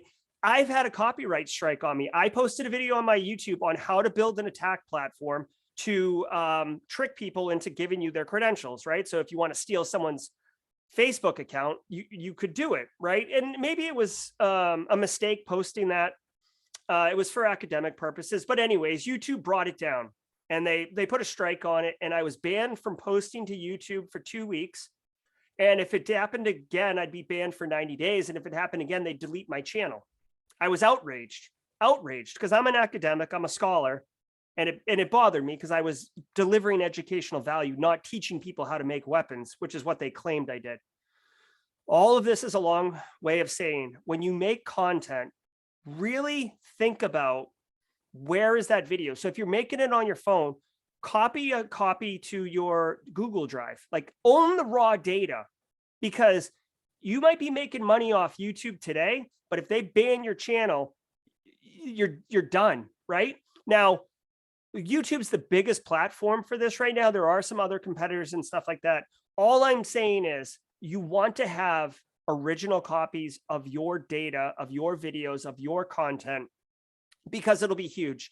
And it goes further than that too, right? So it's not uncommon for me to have made a video in 2021 and go back and grab an excerpt from it for a YouTube short, or I'm doing a little video for, some organization. I just want to cut out a sliver, right? So there are use cases for it, but at the end of the day, you want to retain that backup. Okay. So that's pretty important. And yes, my YouTube channel got struck, right? Finally is copyrights. It's worth mentioning. YouTube's got a really good engine for detecting music and copywriting it. Now, copyrights don't really hurt you. I get copyright strikes literally every day because I do a daily live stream every morning. and I have some music on there, but I don't monetize it. But if you guys are going to be monetizing your feeds, you can have copyright strikes. So I just, as a free, takeaway or whatever you want, if you go to, there's a YouTuber, very big YouTuber, frankly, who creates original music content that he will not copyright. His name is Harris Heller. If you go to Streambeats, I think it's streambeats.com, you can go there and then you can play it through like Amazon Music or Spotify. Streambeats.com is a huge collection of copyright-free music that you can use. So the use case is, let's pretend that you're a gaming channel and you're just going to have music playing the entire time underneath your channel. You want to use something that's copyright free, because at the end of the day, if it's not copyright free, you can't monetize it. And if you can't monetize it, then you're just making free content, which is cool. But if you're in the game to make some money, you need to be able to monetize, and that's gonna disrupt the apple cart. Okay, so I lost my timer because I started switching around. Tron, I don't know if I have any time for questions, or if there were any questions, or if anyone got any value out of this. I'll just leave it. If someone wants to get up with me, I'm very social on LinkedIn. So hit me up there. I do have a Discord server. If you're interested in cybersecurity, that's really the focus of the server, not YouTube content creation.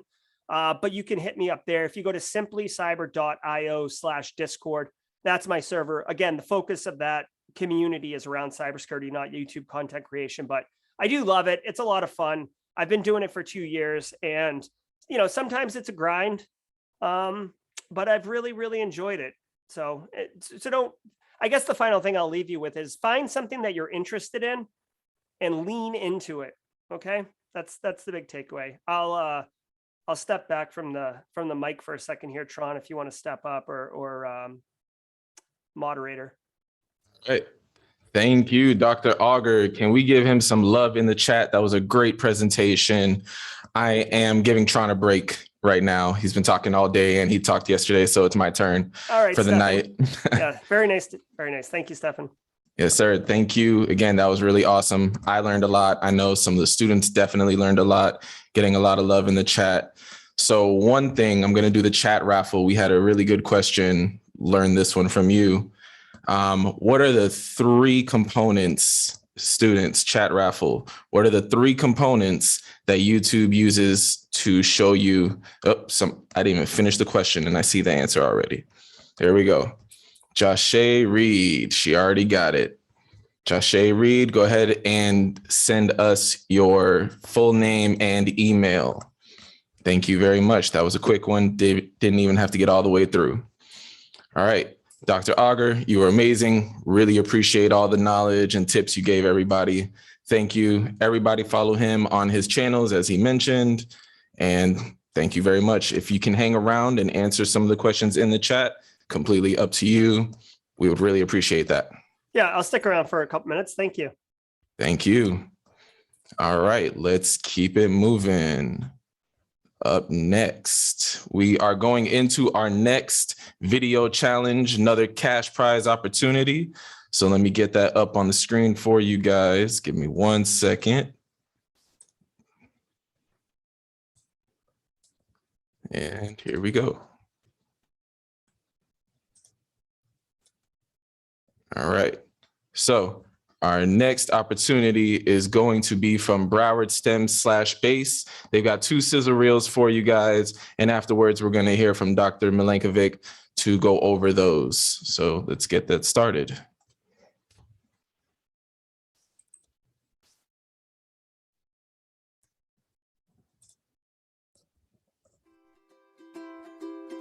For today's young people, the internet is like a second home. Now more than ever, online safety skills are an essential part of navigating everyday life. CyberSafe Home Suite immerses learners in a digital adventure that teaches them to stop and think before they click, and always turn to a trusted adult for help. Players will be faced with internet challenges like playing online with friends, protecting their passwords, avoiding phishing schemes, and dealing with online ads. Get CyberSafe Home Suite in the Minecraft Education Edition lesson library and start your adventure today.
All right, those were the two videos to show you all some examples. Now I'm going to ask Dr. Milenkovic to go ahead and come up and speak about those.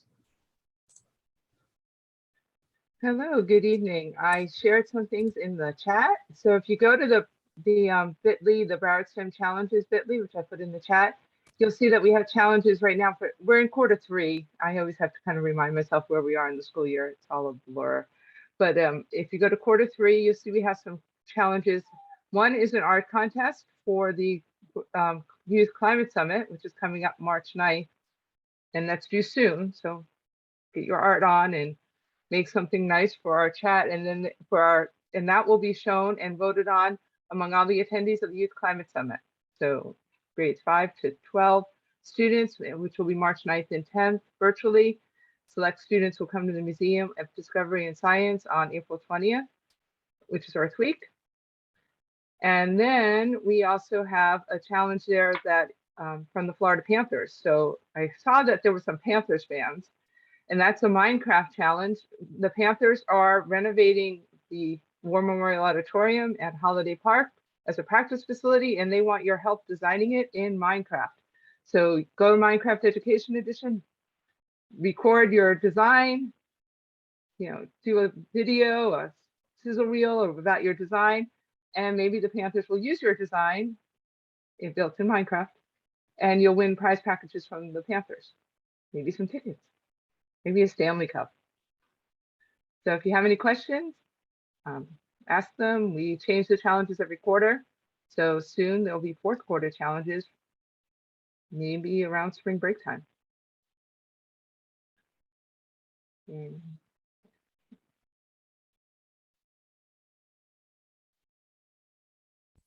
All right. Thank you, Dr. Milenkovic. We really appreciate it. Students, make sure you take advantage of these opportunities that are here for you. Dr. Milenkovic, thank you for presenting those opportunities to the students.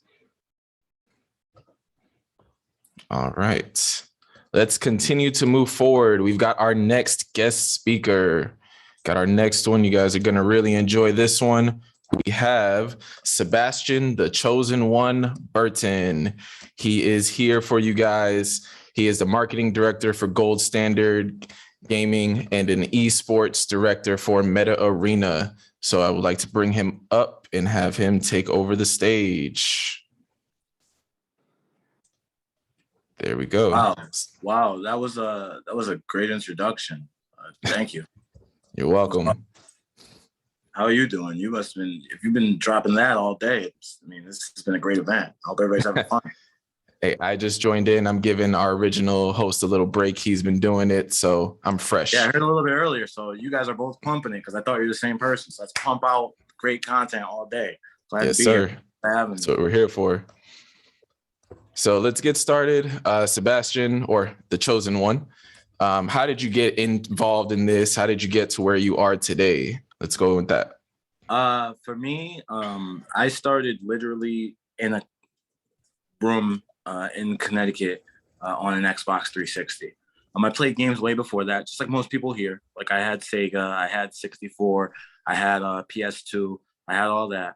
But I would say the first one that really kind of took me to that next level was the Xbox 360. I just decided I was gonna jump online, see if other people played the game I loved, which was Dead or Alive. I love all fighting games, but DOA is just like my game, right? So, yes, sir.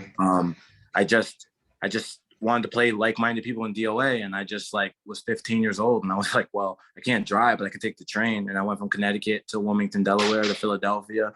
Eventually started going to tournaments in Dallas, and then after Dallas, started going to California. And from there, I got better, and of course, I won tournaments and things like that, right? But the idea I like to think about these days is the moment I decided, like, okay, I know I can't win forever, right? Like I always can't win forever. So what would I do in this gaming thing? Because I love the tournaments, I love the friends, I love the people, but what would I do in this gaming, journey? So around 2010, 2011, I decided to try my best at the E3 I had gotten invited to. On lunch break, I kept going over to the DOA booth because now we're not at tournaments, right? It's not just you and me who like to play DOA.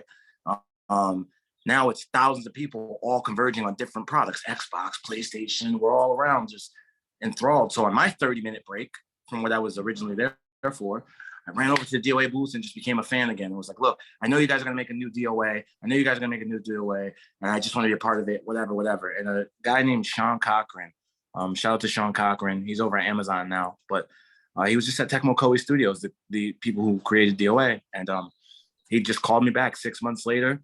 And I could tell you this now, 10 years later, full professional career later, like, I don't know what made him pick up the phone and call me back. I just know I went to that booth at that E3 and he called me back. In 2012, we released Dead or Alive 5, and it was top ranked at E3 from X-Play and IGN and all these things. In that 2 years, I learned a lot about gaming marketing, bringing games to full circle from launch to, releasing them to the public. And I just fell in love with the marketing aspect of it, building the hype, if you will, selling the hype, getting people in and involved in community management and all those kind of things. So by 2015, 2016, I started working at E-League, which was Turner Broadcasting in Atlanta. And E-League gave me a lot of production skills. I started learning how to, now video games are on TV. This is 2016. So now video games are starting to hit TV. So I'm learning how to, think about segments and stage production and things like that. And then I started Gold Standard Gaming, and we've been doing large marketing experiential events, digital advertising campaigns, so that's Facebook ads, YouTube ads, and general consulting. So helping companies who want to be in the space authentically, who want to really get the gamers that care about their game to be involved and work with them. And we've been doing fantastic. So my journey is just like you guys, man. I'm just a kid from 15. I'm 30 now, and just turned 30. Don't worry, it doesn't hurt. Marcus knows how hype. Shout out to Marcus. If you guys heard him speak, he's incredible. But yeah, I'm just a kid who just literally turned on the Xbox, got the red ring of death a couple times, but I stayed with it, stuck with it. And, I think that if anybody does that, I can tell you, you'll make it. It's definitely enough space for all of us. Okay. I don't think anybody is a true Xbox gamer if they didn't get a red ring of death at some point. I definitely, it has to happen. You got to go through that struggle at some point in your life. Did you try the towel? At the time when it happened, I was probably 13, 14 with the 360. So I was like, it happened. I took it somewhere. They're like, yeah, no, it's dead. So I had to end up getting another one. Hasn't happened since then. I'm good. I got the Series S. Janae still has her 360. Now that's dope. You got to keep that, because what's going to end up happening is Microsoft don't make them no more, and people ain't going to have them no more. So in like 30 years, a 360 going to be worth the gold. You better keep that, girl. Better keep it. There you go. You're hearing it here. So you mentioned how you helped, you know, from launching a game all the way through the marketing process and building the hype. What is that like? Just a high level overview of that process from getting the game created and then marketing it and getting it into the stores. Yeah, yo, I think that, like, you know, when you talk about making a game, there's different ways, right? Because now you got Candy Crush, which is hyper casual, right? Like you can get on there, you know, your moms and your aunt might be better in Candy Crush than you know what I'm saying? But there's still a process there, right? Or you have Call of Duty Mobile or Call of Duty Classic or Rocket League or Knockout City. All these games are coming from these amazing developers, right? In fact, 70% of the industry or more is actually independent developers. They don't have the big deal yet. They don't have the, oh, we're going to roll out in 1,000 stores. They're still looking for people like me and you to test them and get them better. So I'd say from the idea standpoint, they're all out there all over the place. You just start with the idea and then you begin to really build the economy around it. How does it work? How do the people monetize it, right? The formula's changed. It's not the same. I want to tell you, well, you sit down in the room with 10 people and you come up with an idea and you rah. Well, it's not like that anymore, right? Because now, you know, free to play is an option. Now, you know, Netflix gaming is coming. I mean, there's different ways to concept a game. But when we get to talking about marketing it and pushing it, you know, we look to tell the story to the customer. And it's more about like, why is this game like classic? I think about Shenmue, right? Like I love Shenmue, just this game from the past that I think about. If you guys don't know, look it up. Any Shenmue fans, put a 1 in the chat so that I know that you can feel me. But anyway, something like that, right? Like that was originally created in Japan, worked with Sega, built the story, and then it went through the process of going to a console, getting on Dreamcast, XYZ. Well, now you can come up with an idea and, you know, create an app, and the app can be a game and you can monetize it. The thing is the story. How do you get people to connect with the story? And that's what marketing is all about. So I think about just the opportunities we get, and that's, you know, do you run ads, right? Do we make ads? Do we make an ad that says, hey, play our game? That's what everybody does. Or do we have an experience? Do we do an E3? The pandemic has kept us from E3 for a couple of years. So do we do an E3? Do we, you know, build a custom website? If you remember, one of the cool marketing things I saw this year was The Matrix. When The Matrix was promoting this year, I know that's not a game, more it's a movie, but isn't the line blending now? But have yeah, the demo. They had the demo for the movie. You remember that? And I used to play the original Matrix into the Neo and all that stuff. So these things tie in, right? We find ways to get all sorts of our audience's media, right? Like we find ways to just tell them, like, if you like this, you'll like our stuff too, you know? And I heard you earlier say, like, you know, I heard you get hype over DOA. It's like our job in that era was to tell people, like, you know, this is us, right? Like, we're fighters. We love fighting games. This is a fighting game player's fighting game. We got to tell that story, right? Because there's Tekken, there's Street Fighter, there's all these legendary games.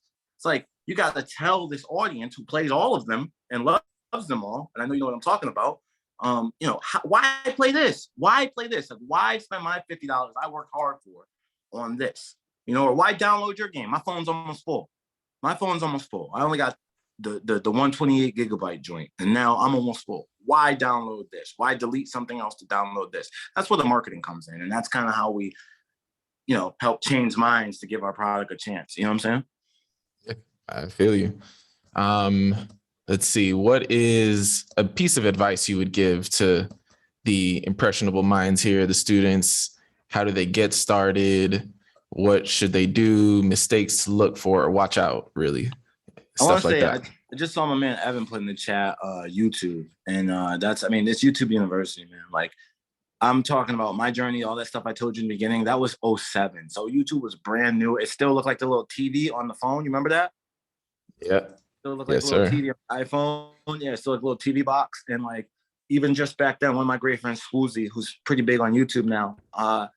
Shout out to Swooz.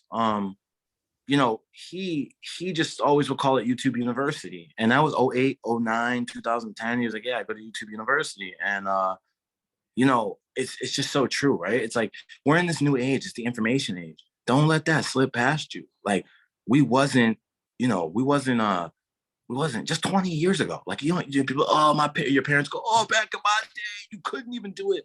Well, like, when I was 10, we couldn't do it.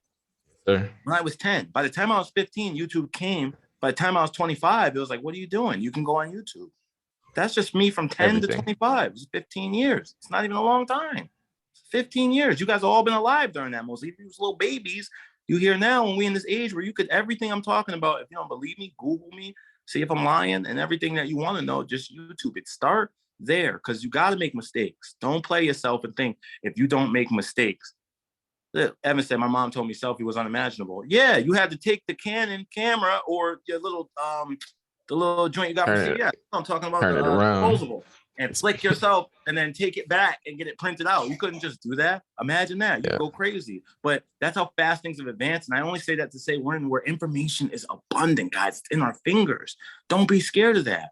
Use that. Use that and just start. And all you got to do is fail, but fail fast and fail up. Fail. You're going to fail. You're going to fail. That's going to happen. News flash. That's going to happen. But don't let that knock you down. You know what I'm saying? It's always raining before the sun shines. If you didn't see the rain that time, then you got lucky. But it's always raining when it's sunny somewhere else. You got to go. It's just a balancing act. So get started, and, you know, have fun, you know, and define yourself. Define yourself. Have fun. Define yourself. Get started. This is a hallway with 100 doors on the left, 100 doors on the right. You better open some doors and see what you like, see what you hate, and then by the end, you'll find. Look at that. Marcus said the road to success is paved with failure. There it is, right there. Yes, sir. Definitely everything is so different. I'm on TikTok. I play Call of Duty with my boys. We got our squad every couple nights. Hello. I see a new TikTok. I see somebody do a move and I send it to them. I'm like, yo, I'm trying this tonight. Hello. We didn't have that 5-10 years ago. You know what I mean? And that's just 10 years ago. That's just 10 years. So what in 10 years is coming? And you guys are young and you have it at your fingertips. It's up to you. Take it. Good game. GG's. All right. Thank you. Let's see. Do we got any specific questions for the chosen one? Anybody want to throw a question or two? I know somebody asked, what's your YouTube channel? Oh, yeah. Oh, chosen one. Oh, you can always get me at Oh, chosen. I should put it in. I'm sorry. I'm going to put it in the chat for you guys. So on all social media. Sorry, guys. Good to see you. Evan asked, how did you come up with your name? Oh, it was dubbed to me by my big cousin. When we still was playing in the hood way back in the day, all my cousins and stuff are like 5, 6, 7 years older than me. And I was real nice at Tekken and Street Fighter and everything. I used to go to barbershops and impress all the bigger kids, impress all the big people. So they're like, that's the chosen one. And so that always stuck with me. It was still available on Xbox Live. Actually, it wasn't. That's why when I put it in the chat, it's always been that since because the original one was gone. I think LeBron took it. All right. So again, in the chat, let's give my boy, the chosen one, some love right here in the chat. Thank you for talking to us, sharing some of your insight, telling us your story a little bit. We really appreciate it. I want to shout you guys out for putting everything together. All you guys for coming in, you know what I'm saying, investing in your future. You're a real winner, like no matter what. When you shut this off, you invest in your future. So I respect you. 2, shout out to this host holding it down like gravity. And 3, shout out to Colleen and everybody putting this on for the school system in Florida. And man, you guys got an LA guy reconsidering about Florida. So think about that. All right. We appreciate it. Thank you. Enjoy your weekend. Have a good night. Good to see you guys. Thanks a lot. Hit me up. Good to see you. All right.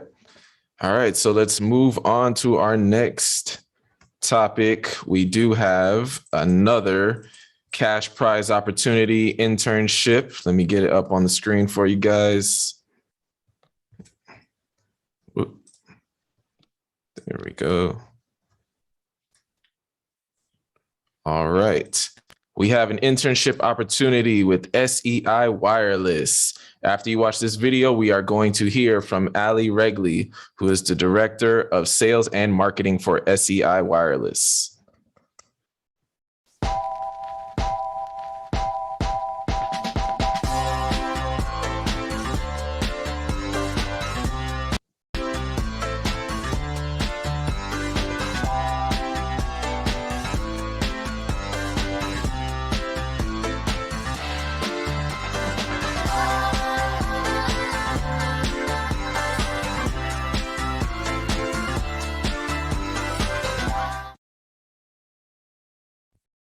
Right. I'm going to leave that there for a couple seconds for anybody that wants to scan that one. Go ahead and scan that QR code if you want to get the information on this internship. And we are going to have Miss Ali Regley come up and let you guys know more about it. Great. I will also put in the chat, you could go online and do it too. There you go. And put my quick email in. There you go. So you can reach me that way as well. Thank you so, so much. This is always unbelievably exciting. I have to say, wow, the information is outstanding. And I have to say, you know, there's a saying that, or I think Woody Allen said it, that 80% in life is just, you have to show up. So like Sebastian, the chosen one, he showed up. So, you know, those who, you know, do get the gems. So that's a big lesson I take away, you know, to show up. You never know what you're going to find out. Be open-minded. I like to say, have a beginner's mind with a little bit of a filter.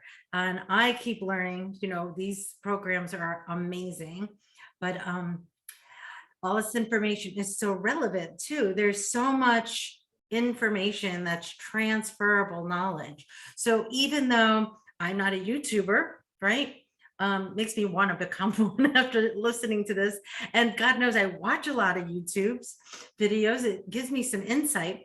SEI Wireless, I know I have one little video that I take from Motorola and I want to upload the videos. Now I have so much knowledge from this program to this last 2 days and nuggets on what to do with it. And so you'd be surprised at all the information that's so transferable in real life. So those of you who have showed up, students, bravo to you. The grown-ups too. I think we're all taking copious notes, frantically keeping up with these amazing speakers. They're all fantastic. But yes, to tell you about our internship, it is sales and marketing driven, and you will be treasure hunting. I like to say, you go finding things, you'll be exposed to marketing emails, and then you go find these gems. There's these cool stuff to find. So you're not really sure you want to get into sales. You know, some people go, I don't want to do that. Or, you know, you get a lot of people who think they're ready to start from the top.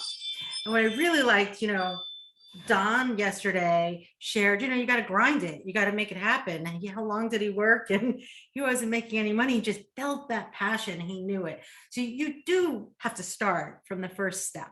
So nothing is sort of handed to you in this life, or some people get lucky and others like me, you have to work for it. So, and sales or marketing are a great place. And this YouTube business fits right in line with that. So I can't stress enough what a great opportunity I think this is, because I think I'm a fun and good mentor.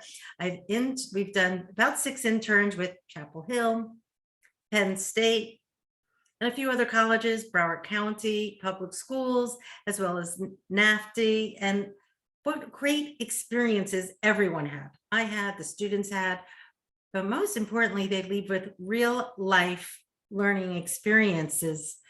And they also leave with digital evidence when they leave. So I'm sure people have mentioned LinkedIn, you know, so that really make it a point that you will walk away with digital evidence of your experience. So I can't say enough about like just doing it, but I want to share too, getting into sales, you know, by the way, maybe one day I'll share my story, but mine just, I fell into it, and I fell into buying a beeper a long time ago, and I was a beeper babe, and I moved from beepers to digital security to T1 lines to T3 lines, all sorts of stuff. So like Sebastian said, it's all these doors. I think he said we just entered the digital age, but I know that Glenn's out there. We've been in this digital age for a really long time. So, oh, Sony said, what's a beeper? Yeah, maybe one of the kids can answer that. Maybe they could get a prize if they could do that. So what I really want to let you know, like if you get into sales, say just in my company alone, SEI Wireless Solutions, you can focus on a specific industry, healthcare. You could get into construction. You could get into hospitality, marine industry. So you could fall in love with an industry and just kind of focus on that. any one of those industries have technology to be sold to. So I see notes going back and forth about beepers, but I can't look at the chat. But I think it's the really cool thing. I'm sure a lot of the students love music. And so we do all the concerts like Ultra, or I particularly like country music. So the Tortuga Music Festival. So you'd be surprised who uses our product, which is walkie-talkies and security surveillance applications. And how does that fit with YouTube videos? It does. It's all tied in together. It's all interwoven, like Sebastian says. It just go be exploratory, go find out some information. But in reference to this internship, I don't know how long I have, but I want to throw out some numbers. So if you get into marketing, your low end in being a marketing manager is $80,000 a year to as high as $140,000 a year. An email marketing manager, this is the low end, 65K to 88K a year. The director of marketing, which can make anywhere from 53,000 a year to 190,000 a year. And these are Florida stats. I mean, if you went to a bigger city, it could be more. Maybe if you went to a smaller city, it'd be less. And today's day and age, you can pretty much work from anywhere, technology. A business development manager, which is kind of sales, from 47,000 to 170,000.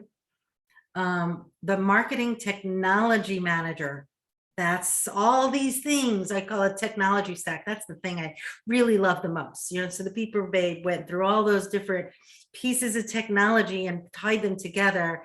And I think that's fascinating. I highly recommend looking up a gentleman named Scott Brinker. And he is what a technology master, right? And how marketing all puts together. So that was a little nugget of information. But I want to throw out sales because people might dismiss it. And maybe you could start your career up. Maybe it seems like you're just going to start at $10 an hour, but you can easily, your first year career start at 50 and move easily up to $250,000. Just depends on the widget. But I particularly like technology and start someplace. So show up, make things happen, and stir the pot. So thank you so much, Bridge to Life. I think you guys are amazing. And I love being part of you and this community. It's something else. All right. Thank you, Ali. We really appreciate it. Thank you for the information and for having this opportunity for the students. Yes, give it up for Ali in the chat. Show her some love. And for all of these competitions, again, we are going to send out the information. We're going to try to send it out by tomorrow. Latest, it'll maybe be Monday, but we're definitely going to try and get everything out by tomorrow for you guys to sign up for all of these. And again, thank you, Ali. We really appreciate you providing this opportunity. There you go. The link in again to make it easier. There you go. You guys got the link there in the chat. All right. Thank you, Ali. You have a great night and a good weekend. All right. Let's keep it moving. We are basically at the end here, guys. Got one more competition to talk to you guys about. Bridge to Life is hosting our own challenge just for our specific organization. If you look on the screen, you should see our Bridge to Life logo. We are having a logo redesign challenge. So anybody wants to take a try at that one and redesign our logo, the winners will get a cash prize and possibly maybe become one of our interns if you have that, and you fill out another form that we've got as well to join our digital content creation team. And then we also have a video challenge to talk about FAFSA in a comical way and how students should get into FAFSA and educate people about it. And I'm going to show you guys a little example. We have one of our digital content creators who is a high school student here in Broward County. He's going to show you guys exactly kind of what we're looking for. You guys can take this route or you can come up with something else that's pretty creative. So just take a look for a little example. Man, it has been a while since FAFSA opened up and I still haven't applied yet. This is crazy. Where do I even go to apply? I have no idea. Mom, why, you freeloader? Do you know how to apply for FAFSA? Now, go figure it out your own darn self. B2L, free step-by-step FAFSA guidance. What was that? Free step-by-step FAFSA guidance. Man, B2L is offering free step-by-step FAFSA guidance. Can you not hear? Get out the chair. Excuse me for that. I'm his future self. I'm gonna tell you what he should have been doing to help him apply for FAFSA. First, all you gotta do is go to browardbridgetolife.com and click on the FAFSA tab. Once here, you'll see that B2L is offering free step-by-step FAFSA guidance for students and parents. Look at the times and schedule your FAFSA appointment now. Right. So that's a quick example of what we want you guys to do for the video challenge. Doesn't have to be the exact same. You can do something just like that, like I said. And then we also have the logo redesign challenge. Those are specifically for B2L. All right. And we have reached the end of the night. We really appreciate all of our partners for helping us out, bringing speakers and offering these opportunities for you students, the internships, the cash prizes, mentoring sessions, everything that's offered. We really appreciate it. Thank you to all of our partners that we have worked with. I'm also going to talk about one of our upcoming events. This is a little different from what we're talking about now. It is our From Desk to Doc event, Medical Residency Pathways. You're going to hear from about 10 different residents and doctors at Broward Health. They are in their program knee deep, and they're going to take time out of their day to talk to students about what they do and about their specific programs. So you'll learn about those different specialties. That is on Tuesday, February 22nd, 6:30. So go ahead and scan that QR code. And I think maybe, okay, yep. Colleen has the challenges in the chat, and maybe we can get the link in the chat for anybody to just copy it if you're not able to scan the QR code. But that is again next week, Tuesday. And for any events that we're hosting, you can follow us on all the social media platforms, Instagram, Facebook, Twitter, LinkedIn, YouTube, everywhere at Bridge2Life, number 2, Bridge2Life, SFL. Follow us on all of our social media platforms right there. And if you want to see the recording of this event and day one from the YouTuber specific influencers night, you can follow us on YouTube. The recording of night one is already there, and this recording will be there either by tonight or tomorrow morning. You will see that recording on our YouTube page. So we really appreciate everyone for joining us and sticking around all the way to the end. Thank you and have a great night. We hope to see you at our future events. Everyone have a good night and a great weekend.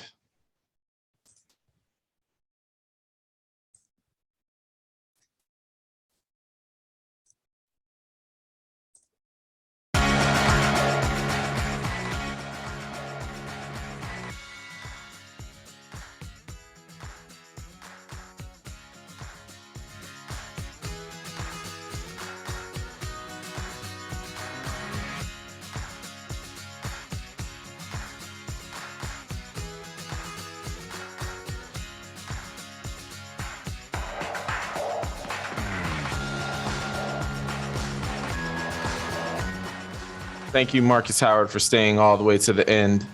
Our first speaker, and he hung it out all the way to the end with us, even dealing with his son in that little accident. Really appreciate it.